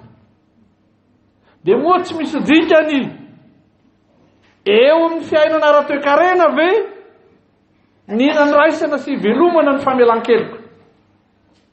Eo tsika zany no mitandrina tsara mba tsy ho latsaka amin'ny ankavia na ho latsaka amin'ny ankavanana zay samy mety misy fahadisoana. Ny Isaia toko 7:70 no mitarika ity vondrona anankiray amin'ny fizarana lehibe faharoa amin'ny Deutéronomy Isaia ity. Raha ny testamento taloha jerena dia manambara mazava fa ny Mesia dia hijaly sy ho faty noho ny ota. Zay ny ventiny eto amin'ny toko 770 eto. Ny Mesia na ilay mpanompon'i Jehova zay voaresaka amin'ny toko 770, toko 770, toko 770. Ino resahana amin'ny toko 770 zay ivon-javatra.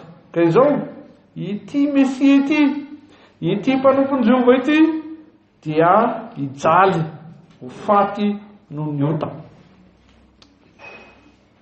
Tsy ny ota nataon'izy tenany anefa na hijaly izy na ho faty izy dia tsy noho ny ota nataon'izy tenany fa noho ny ota nataon'ny hafa indrindra.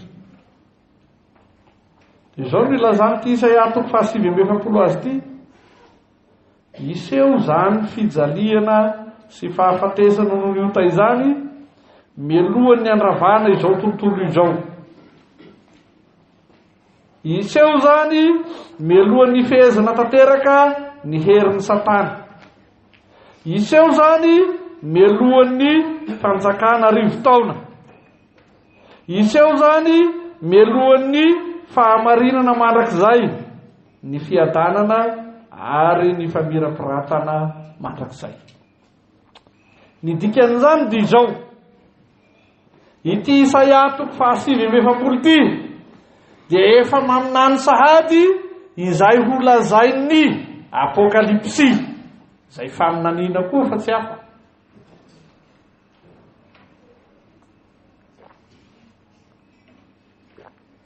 Dia ohatrany mahay olona rery ny mahay an'io ve?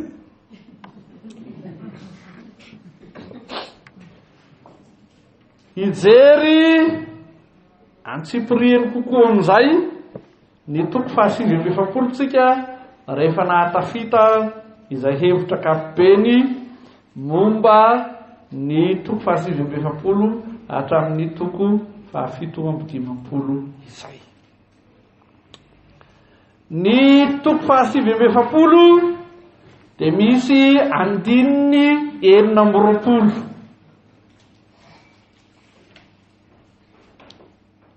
Amin'io 920 io dia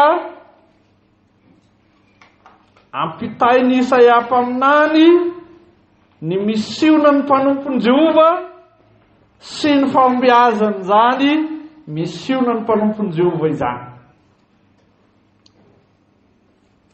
Ny dikan'izany fomba ilazako azy zany dia hoe mizara roa sahady ity Isaia toko 770 ity. Ny tapany voalohany iresahana ny misionan'ny mpanompony Jehova, ary ny tapany faharoa iresahana ny fahombiazan'ny misionan'ny mpanompony Jehova.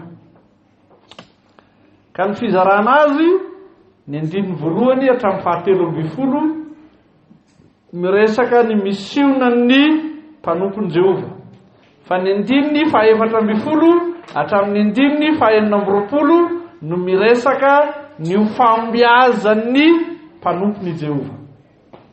Dia azonareo an-tsaina avy hatrany fa amin'ilay tapany faharoa no misy ny teny fanevantsika. Dia ho resahantsika zany zao lay misionan'ny mpanompony Jehova. Zay hitantsika voalohany eo dia ny hoe tena tandrify ho amin'ny misionany ilay olona nantsoina ho mpanompony Jehova. Ny tiany lazaina amin'izany dia hoe tsy diso ny safidy raha naniraka ity mpanao mission ity, fa tandrify tsara izy.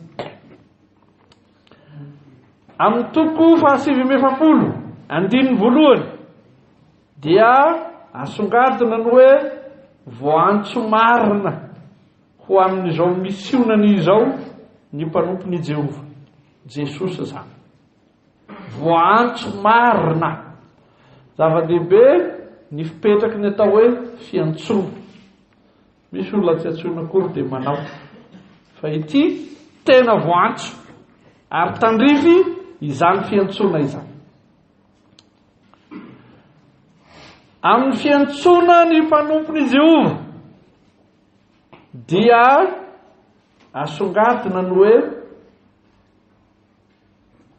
manan-kery hanohitra ny faharatsiana rehetra ny teny lazain'ny mpanompony Jehova. Hoy isika mamosira ny teny izay loky ny vavaka. Ny Isaia 7:7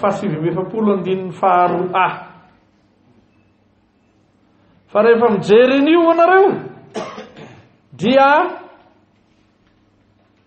hita any amin'ny Apokalipsy 1:4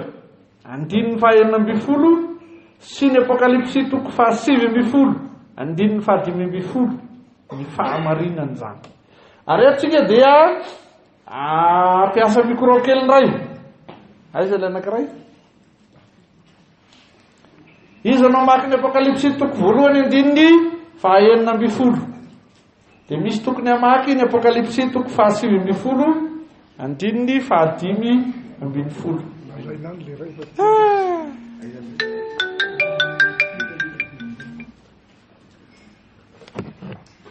Mbola mampianatra.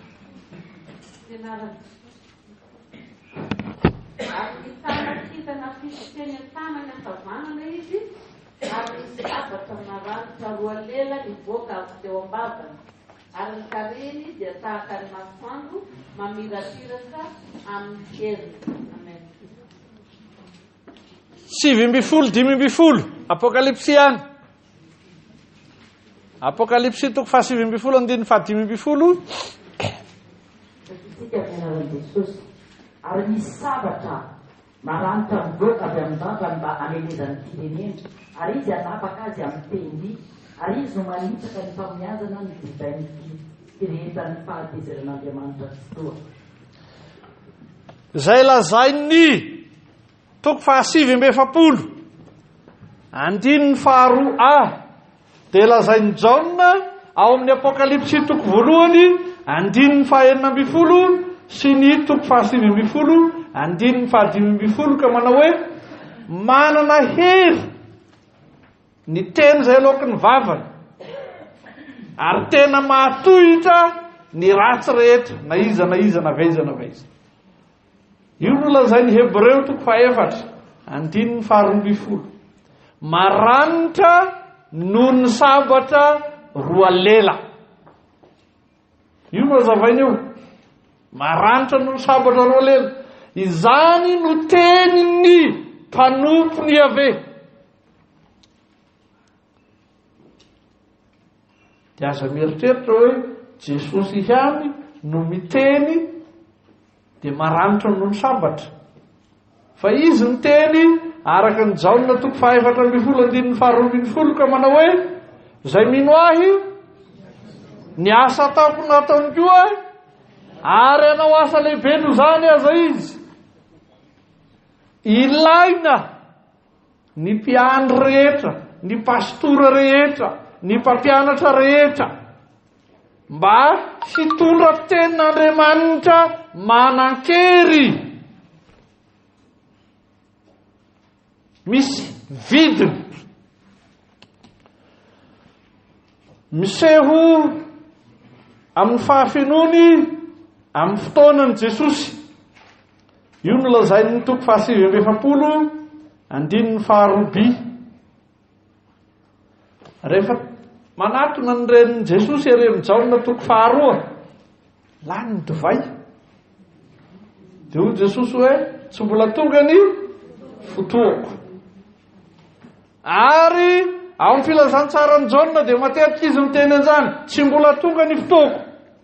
Fa amin'ity Isaia 7:7 andininy 2 dia lazainy hoe tonga tokoa ny fotoana miseho amin'ny fahafenony tokoa ity mpanompony Jehova ity. Hitantsika koa zany ao amin'ny Galatiana 4 andininy 4 sy 5. Lazainy Isaia 7:7 andininy 2 fa miseho amin'ny fotoanany Jesosy sy ny asany amin'ny maha-mpanompony Jehova azy. Fahitantsika zany amin'ny fampianarana izay ampitain'ny filazantsarany Jaune, fahitantsika koa zany amin'izay lazain'ny Paoly ao amin'ny Galatiana 4:4 sy 5. Izy ilay mpanompony Jehova zany, Jesosy raha toroina mivatana no ilay tokana nanome voninahitra n'Andriamanitra ray, ilay tokana nanaja ary nanoa sy nanatanteraka ny sitrapony rainy. Isika dia mivavaka ray mandeha isan'andro farafahakeliny, raha mba matanjatanjaka dia manao intelo isan'andro, atao aneny sitraponao ety tany tahaka ny any an-danitra. Izany tsy manao an'izany? Misy tsy manao an'izany ve? Isika dia mivavaka mba hanao ny sitrapon'Andriamanitra isan'andro. Fa izany isika tsy manoa, isika tsy manatanteraka ny sitrapon'Andriamanitra, fa Jesosy ilay mpanompony Jehova dia hanitokana nanaja ny sitrapon'Andriamanitra, nanoa ny sitrapon'Andriamanitra, nanatanteraka ny sitrapon'Andriamanitra, nanome voninahitra an'Andriamanitra teo amin'ny fiaina. Eny, noho izany fanoavana fanekena izany dia maty teo amin'ny hazo fijaliana izy, anterin'ny andininy 7 amin'ity Isaia 7:7 ity zany, ary velariny Isaia tenany ao amin'ny 7:50. Azadiny fa vondrona anankiray 7:7 hatramin'ny 7:50, ka ny 3:50 dia famelabelarana n'ity 7:7 ity, ilazana hoe eny maty teo amin'ny hazo fijaliana mihitsy aza ilay mpanompony Jehova, no izy manaja, manoa, manatanteraka ny sitrapon'ny rainy. Rehefa vakitsika ny 4 dia ohatrany manao tombana ilay mpanompony Jehova, ary toa tsy mahomby ny misionany raha izy tenany no milaza azy amin'io 4 io. Fa manohy manazava an'izany ny Isaia 7:50 ka hatramin'ny 7. Io tenin'Andriamanitra io dia miezaka mifanazava mihitsy mba ho azonao izay tiany lazaina. Fa na dia toa tsy nahomby aza ny misionany dia feno fahatokinana rainy Jesosy, ary amin'izany no iariarian'ny fahombiazany. Jereo 7:4b. Raha jerena ny 7:4a ka manao tombana izy tenany dia toy ny tsy misy fahombiazana ny asany. Fa rehefa jerena ny 4b hazavain'ny 7:50 andininy voalohany ka hatramin'ny 7, matoky feno sy tanteraka ny rainy Jesosy ilay mpanompony Jehova, ary niseho ny fahombiazana.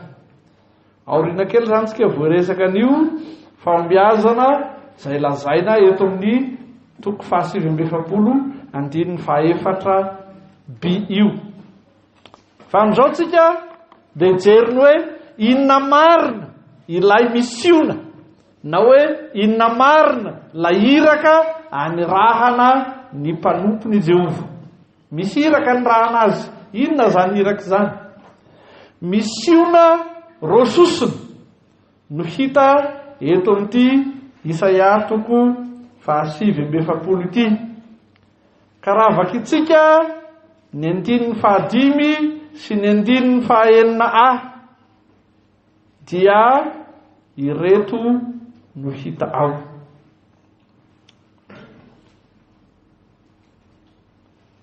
Hitondra famonjena.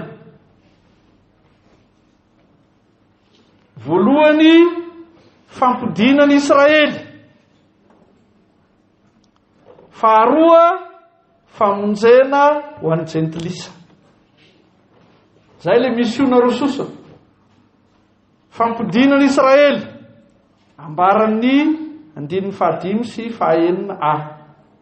Fitondrana famonjena ho an'ny jentilisa. Ambaran'ny 9 sy ny 7. Fa sy io Isaia 7:7 ihany no milaza azy. Fa vakitsika zao ny lioka 2 andininy 7:20. Ilaina indray ny microtsika. Izy no nangatanana lioka 2 andininy 7:20. Ary ny andininy 2:30. Anakoroa zany mba mamaky, ndray mamaky ny andininy 7:20, ndray mamaky ny andininy 2:30, samy eo amin'ny lioka 2. Amin'ny anaran'i Jesosy, ary mety mitandromasina miditra teo ampianjan'ny tempoly izy. Ary efa nampidiriny ray aman-dreny Jesosy zaza mba hanaovany araka ny fomba lalànany amin'ny zaza. Dia mitrotro azy izy ka nivelan'Andriamanitra ny mahoy. Tompo, ankehitriny mpanomponao dia rehefanao am-piadanana araka ny teninao. Amen. Izy no mamaky ny andininy 2:30. Amin'ny anaran'i Jesosy dia fahazavana hahazava ny firenena sady voninahitra ny Israely olonao. Amen. Mamerina ny Israely olon'Andriamanitra dia mitaona ny jentilisa ho tonga vahoakan'Andriamanitra, ireo no iraka ampanaovina ny mpanompony Jehova. Ireo koa no iraka ampanaovina ny fiangonana. Ireo koa no iraka ampanaovina ny fifoazana. Mamerina zay niala ary mitady zay any velany. Raha toizantsika ny famakina ny Isaia 7:7 amin'ny andininy 9 ka hatramin'ny 10. Ankoatra ilay hoe iraka rososona volazantsika teo dia misy andraikitra rososona lehibe koa ankinina amin'ny mpanompony Jehova. Voalohany, manao fanekena ho an'ny firenena. Jesosy no manao zany fanekena izany. Arak'izay hitantsika amin'ny andininy 9 ka hatramin'ny andininy 7.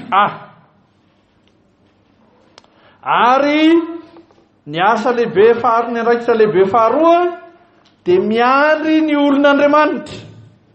Andininy 7b ka hatramin'ny andininy 13. Ireo no misy ny andraikitra rososona. Fa raha miresaka ilay fanaovana fanekena isika, lazay ny Isaia 7:7 andininy 9 ka hatramin'ny 7. Dia mahita ny asarobidin'io ao amin'ny lioka 2:20 andininy 20. Lioka 2:20 andininy 20. Sy ny Hebreo 9 andininy 9 hatramin'ny 13. Hebreo 9 andininy 9 hatramin'ny 13. No hoe miandry ny olon'Andriamanitra na miandry ny olon'Andriamanitra, zay andraikitra lehibe faharoa hita ao amin'ny Isaia 7:7 andininy 7b ka hatramin'ny 13 dia hazavain'ny Jaona ao amin'ny Jaona 10 andininy 1 ka hatramin'ny 19. Jesosy no mpiandry tsara.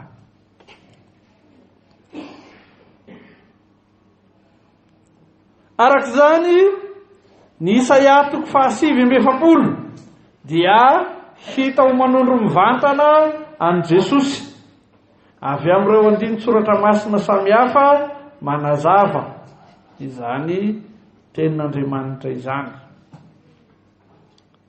Fa ny hoe miandry ny ondrin'Andriamanitra dia misy endrika rososona koa isehoany. Izany hoe ny Isaia 7:7 andininy 7b ka hatramin'ny 7:10 ary ny Jaona 10 andininy 1 ka hatramin'ny 7:10 ilazana an Jesosy ho mpianatra dia miseho amin'ny endrika anankiroa. Ny anankiray voalohany dia manome sakafo sy maneho fitiavana. Io dia azavaina amin'ny andininy 7b hatramin'ny andininy 10. Fa ny endrika iray faharoa dia izao, manao lalana iverenan'ny olona amin'Andriamanitra. Ny Matio dia milaza hoe amboary ny lalan'i Jehova, ataovy mahitsy ny lalakale. Fa ny Isaia 7:7 andininy 1:10 hatramin'ny 7:10 dia milaza mazava tsara fa ilay mpanompon'i Jehova dia manao lalana hiverenan'ny olona amin'Andriamanitra. Eo ny hoe mpiandrondra izy ka manome sakafo, maneho fitiavana. Fa eo koa ny hoe mpiandrondra izy ka manomana, manao lalana hiverenan'ny olona amin'Andriamanitra. Dia avelantsika no hoe inona daholo no misiona ny mpanompon'i Jehova. Satria ireo voatanisantsika rehetrarehetra teoreo zany no mamintina azy na milaza azy, ilazana hoe manana misiona rososona, misy andraikitra rososona, ary eo rehetra eo dia voazava arak'izay nanazavantsika azy teo. Fa ho jerentsika amin'ny tapany faharoa ny hoe ahoana ny fahombiazany zany misiona nampanaovina ny mpanompon'i Jehova izany. Ahoana ny fahombiazany zany misiona nampanaovina an Jesosy izany. Ity dia amisavisantsika indray ny toko 7:7 andininy 4:20 ka hatramin'ny andininy 2:20 farany. Izay indrindra no ventin-javatra zay alaitsika ao. Ato amin'ity fizarana ity no misy ny teny fanevantsika ny andininy 2:20. Efa mazava tsara teto fa manondro mivatana an Jesosy ity mpanompon'i Jehova resahany eto ity. Miorina amin'ny fanekena nataon Jesosy ny maha izy azy antsika fiangonana. Raha tsy misy ny fanekena nataon Jesosy dia tsy tafaverina ny Israely babo. Raha tsy misy ny fanekena nataon Jesosy dia tsy misy famelan-keloka ialany avy amin'ny fanimpotsampy hanimpony an'Andriamanitra velona. Raha tsy misy ny fanimpona nataon Jesosy dia tsy misy izay maha izy azy antsika fiangonana. Raha tsy misy ny fanekena izay nataon Jesosy dia tsy misy maha izy azy antsika fifoazana. Izao indrindra no ilazany tenin'Andriamanitra azy. Tena tsy manadino ny zanany mihitsy Andriamanitra. Tena tsy manadino ny zanany mihitsy Andriamanitra.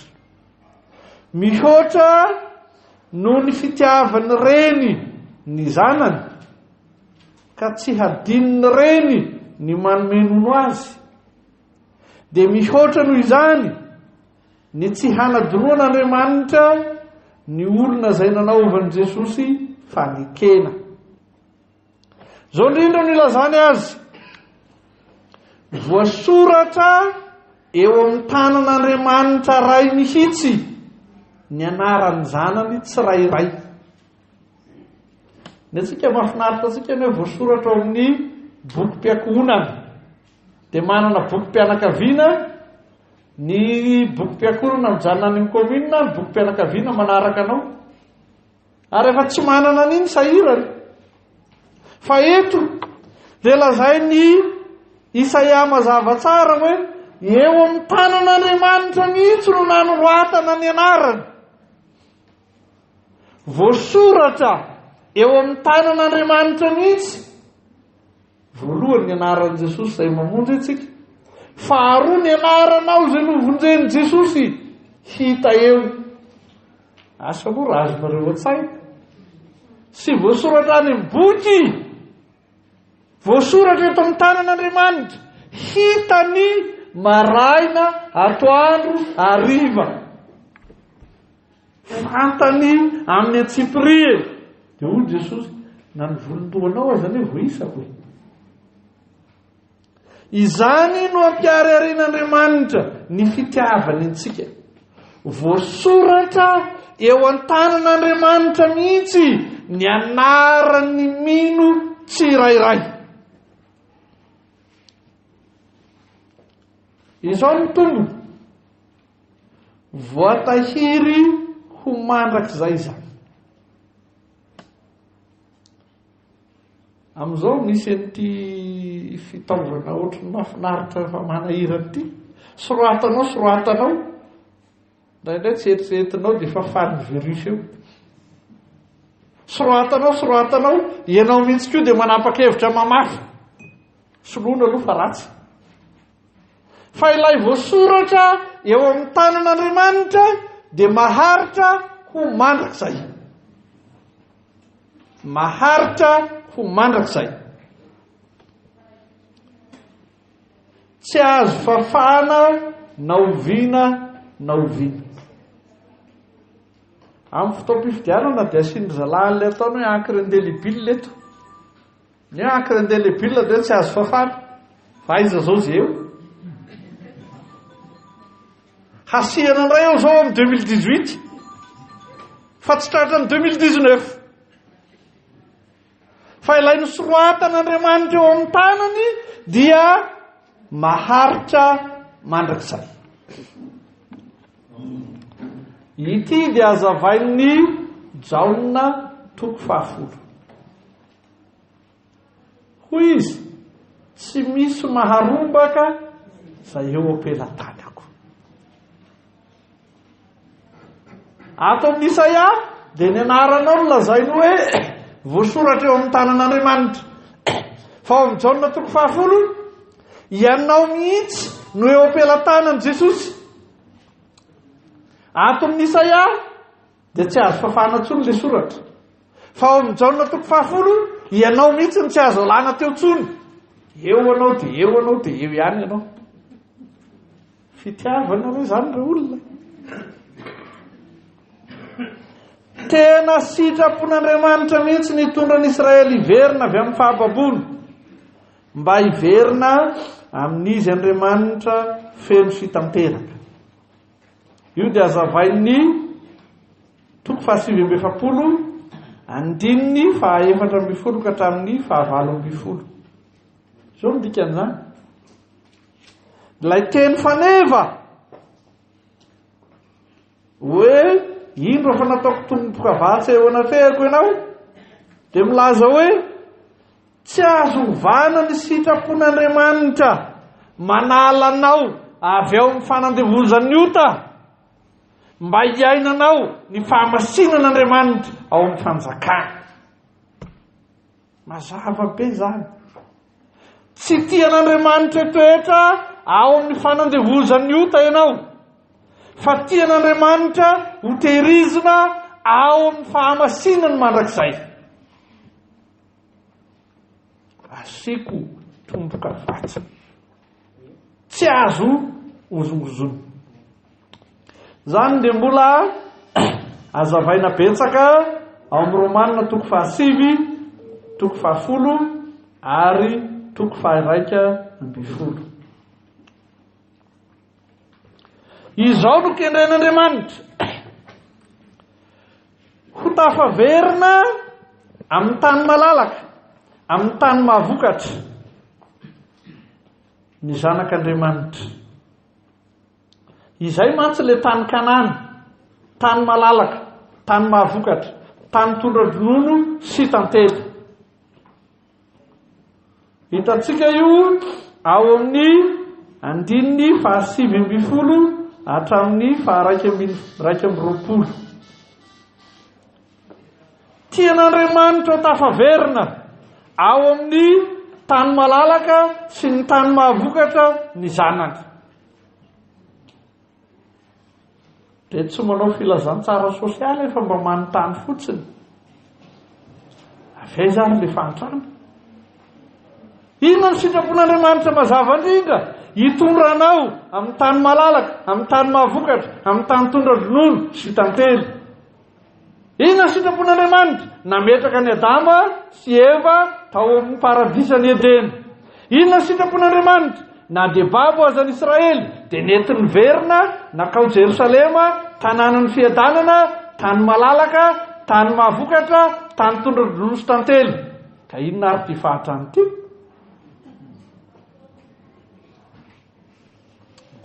Andriamanitra no mamerina ny Israely hiala amin'ny tanin'ny jentilisa. Le jentilisa lozabe. Na tany Egypte io, na tany Babilôna io, fahajentilisana misy olona lozabe. Tsy ny Israely no nanapa-kevitra hiala tany Egypta. Tsy ny Israely no nanapa-kevitra hiala tany Babilôna.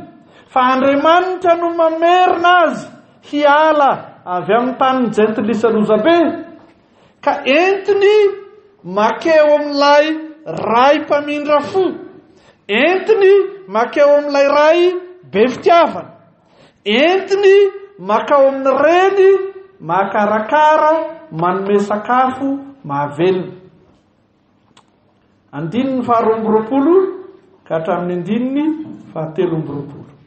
Amin'ny toko 770 zany. Antsoin'Andriamanitra hiverina ao aminy ny mpanota. Ary karakarain'Andriamanitra ao amin'ny fiangonana ny mpanota. Dia hoy Jesosy rehefa teo ambony hazo fijaliana izy. Raha vehivavy, indro ny zanakao.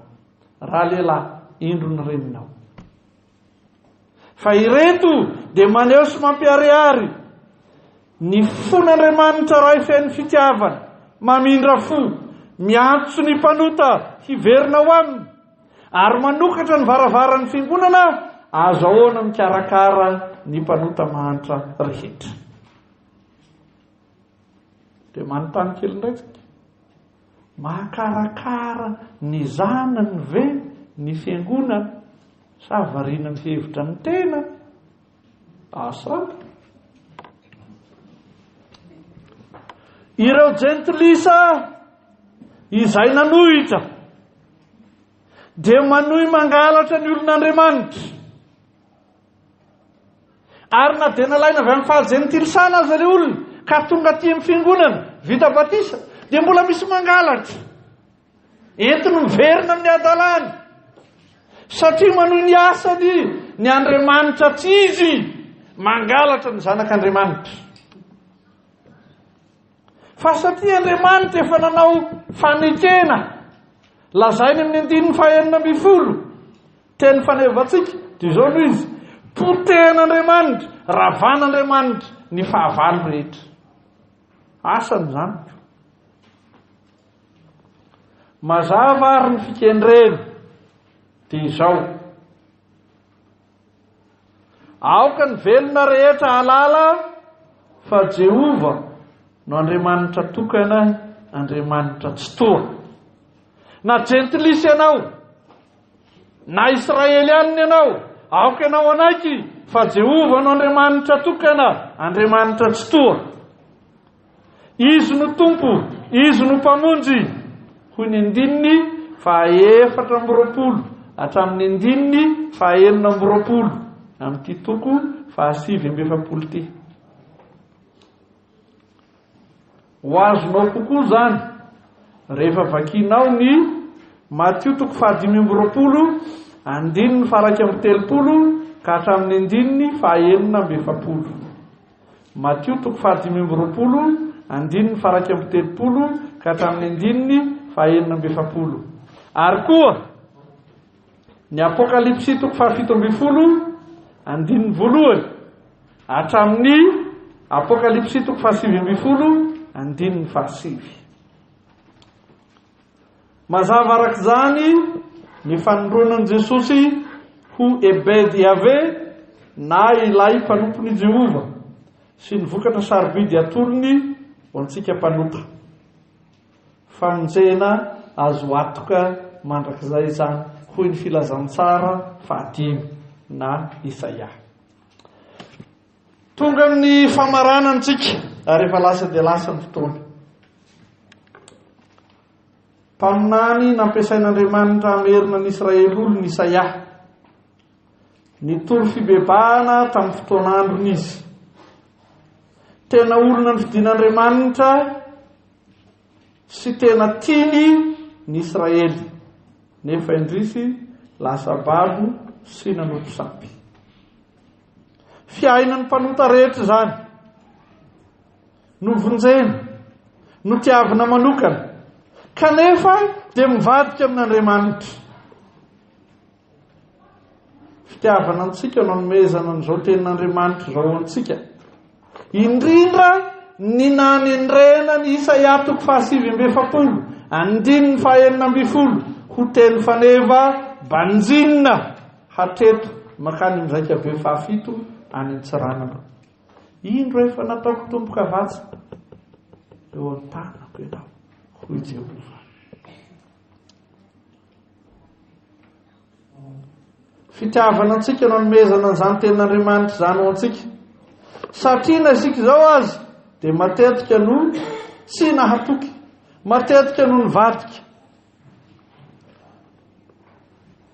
Tsy ampy ezonana antsika ho mahatoky ny mahafifoazana antsika, tsy ampy hitehirizana antsika ny mahazanaka antsika eo anatrehan'ireo ray aman-drenina norona ny fifoazana. Mila ny tenin'Andriamanitra hanitsy antsika isan'andro isika. Mila ny tenin'Andriamanitra hiteny amintsika mandrakariva isika.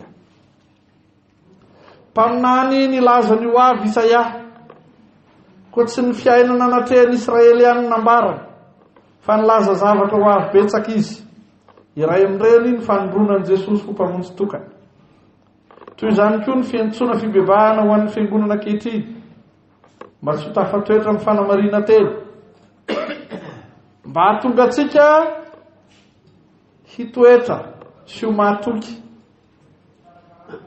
ka hiverina ho tena mpanompon'i Jesosy, fa tsy hanompo sampy na inona na iza. Nanamaizina tanteraka ny fiainana Israely ny fahababona feno fanompo-tsampy tany Babilônia, fa nataon'Andriamanitra fiasana mahery vaika namerina ny Israely ho amin'ny fiadanana, ho ao amin'ny tanànany fiadanana Jerosalema, Ekurus mpanjaka Jentilisa. Miantso sy maniraka antsika fiangonana koa Jesosy mba hamerina ny firenena malagasy ho an'i Jesosy. Iza no rasanao? Iza? Rahovina fa miandry ahy maniraka anao hamonjy ny firenena malagasy Jesosy. Sitrak'Andriamanitra ny hitondra ny malagasy ho amin'ny fiadanana. Sitrapon'Andriamanitra zany. Zany ny intsony ianao, zany ny intsony aho, zany ny intsony antsika. Mihoatra no ny fanirahana ny Kristy. Izao fiantsona sy fanirahan'i Jesosy antsika izao mba ho tena mpanompon'i Jehova tokoa ny fiangonana, mba ho tena mpanompon'i Jehova tokoa ny fifoazana. Atsiary ny mahasarobidiny hoe vita tomboka vatsa eo am-pelantanan'Andriamanitra izaho ianao isika. Miantso sy maniraka antsika koa Jesosy hanao sy havita ny antso iraka, fa misy iraka masina ilany Jesosy antsika. Matanjaka sy mitoetra mamakivaky ny fotoana sy ny toerana rehetra ny faminaniana milaza mahatokana an'Andriamanitra sy ny fitiavan'ny mpanota. Faminaniana nentiny Isaia mpaminany fa marina amin'ny taona 2023 eto Madagasikara. Anterina ny asarobidy ny fanekena nataon'Andriamanitra sy ny toky. Eny antoka sarobidy ho an'ny fiangonana no ny asa-panavotana rehetra efa nividianan'i Jesosy antsika. Amin'izany dia hijoro vavolombelona isika hanambara sy haneho ny fahamarinan'Andriamanitra voalohany amin'ny toerana rehetra misy antsika izany. Fa faharoa, hanao fanekam-pinoana mandrakariva koa isika ka hanao izay ampahamenatra ny fahavalo resy rehetra ary hananatra sy hanome voninahitra an'i Jesosy amin'ny fiainantsika manontolo. Sarobidy amin'i Jesosy ireo olombitsy atao hoe sisa. Tena sarobidy amin'i Jesosy ireo. Maharitra amin'ny fanekam-pinoana zany, mazoto mitsoro vavolombelona zany. Nisy ny sisa teo amin'ny Israely ary mbola misy ny sisa amin'ny Malagasy. Olombitsy ireo. Fa izao mamakivaky ny tantara ary ampiasain'Andriamanitra ho famonjena ny maro. Eto dia tsaivona ny amin'ny rangahy Martin Luther, olona iray nivelona tamin'ny tenin'Andriamanitra, nananatra ny fanekam-pinoana. Fa tsy misy na iray aza amin'ny kontinanta eto amin'ity globe ity ka tsy andrenesanao ny fampianarana anatolony avy amin'ny soratra masina.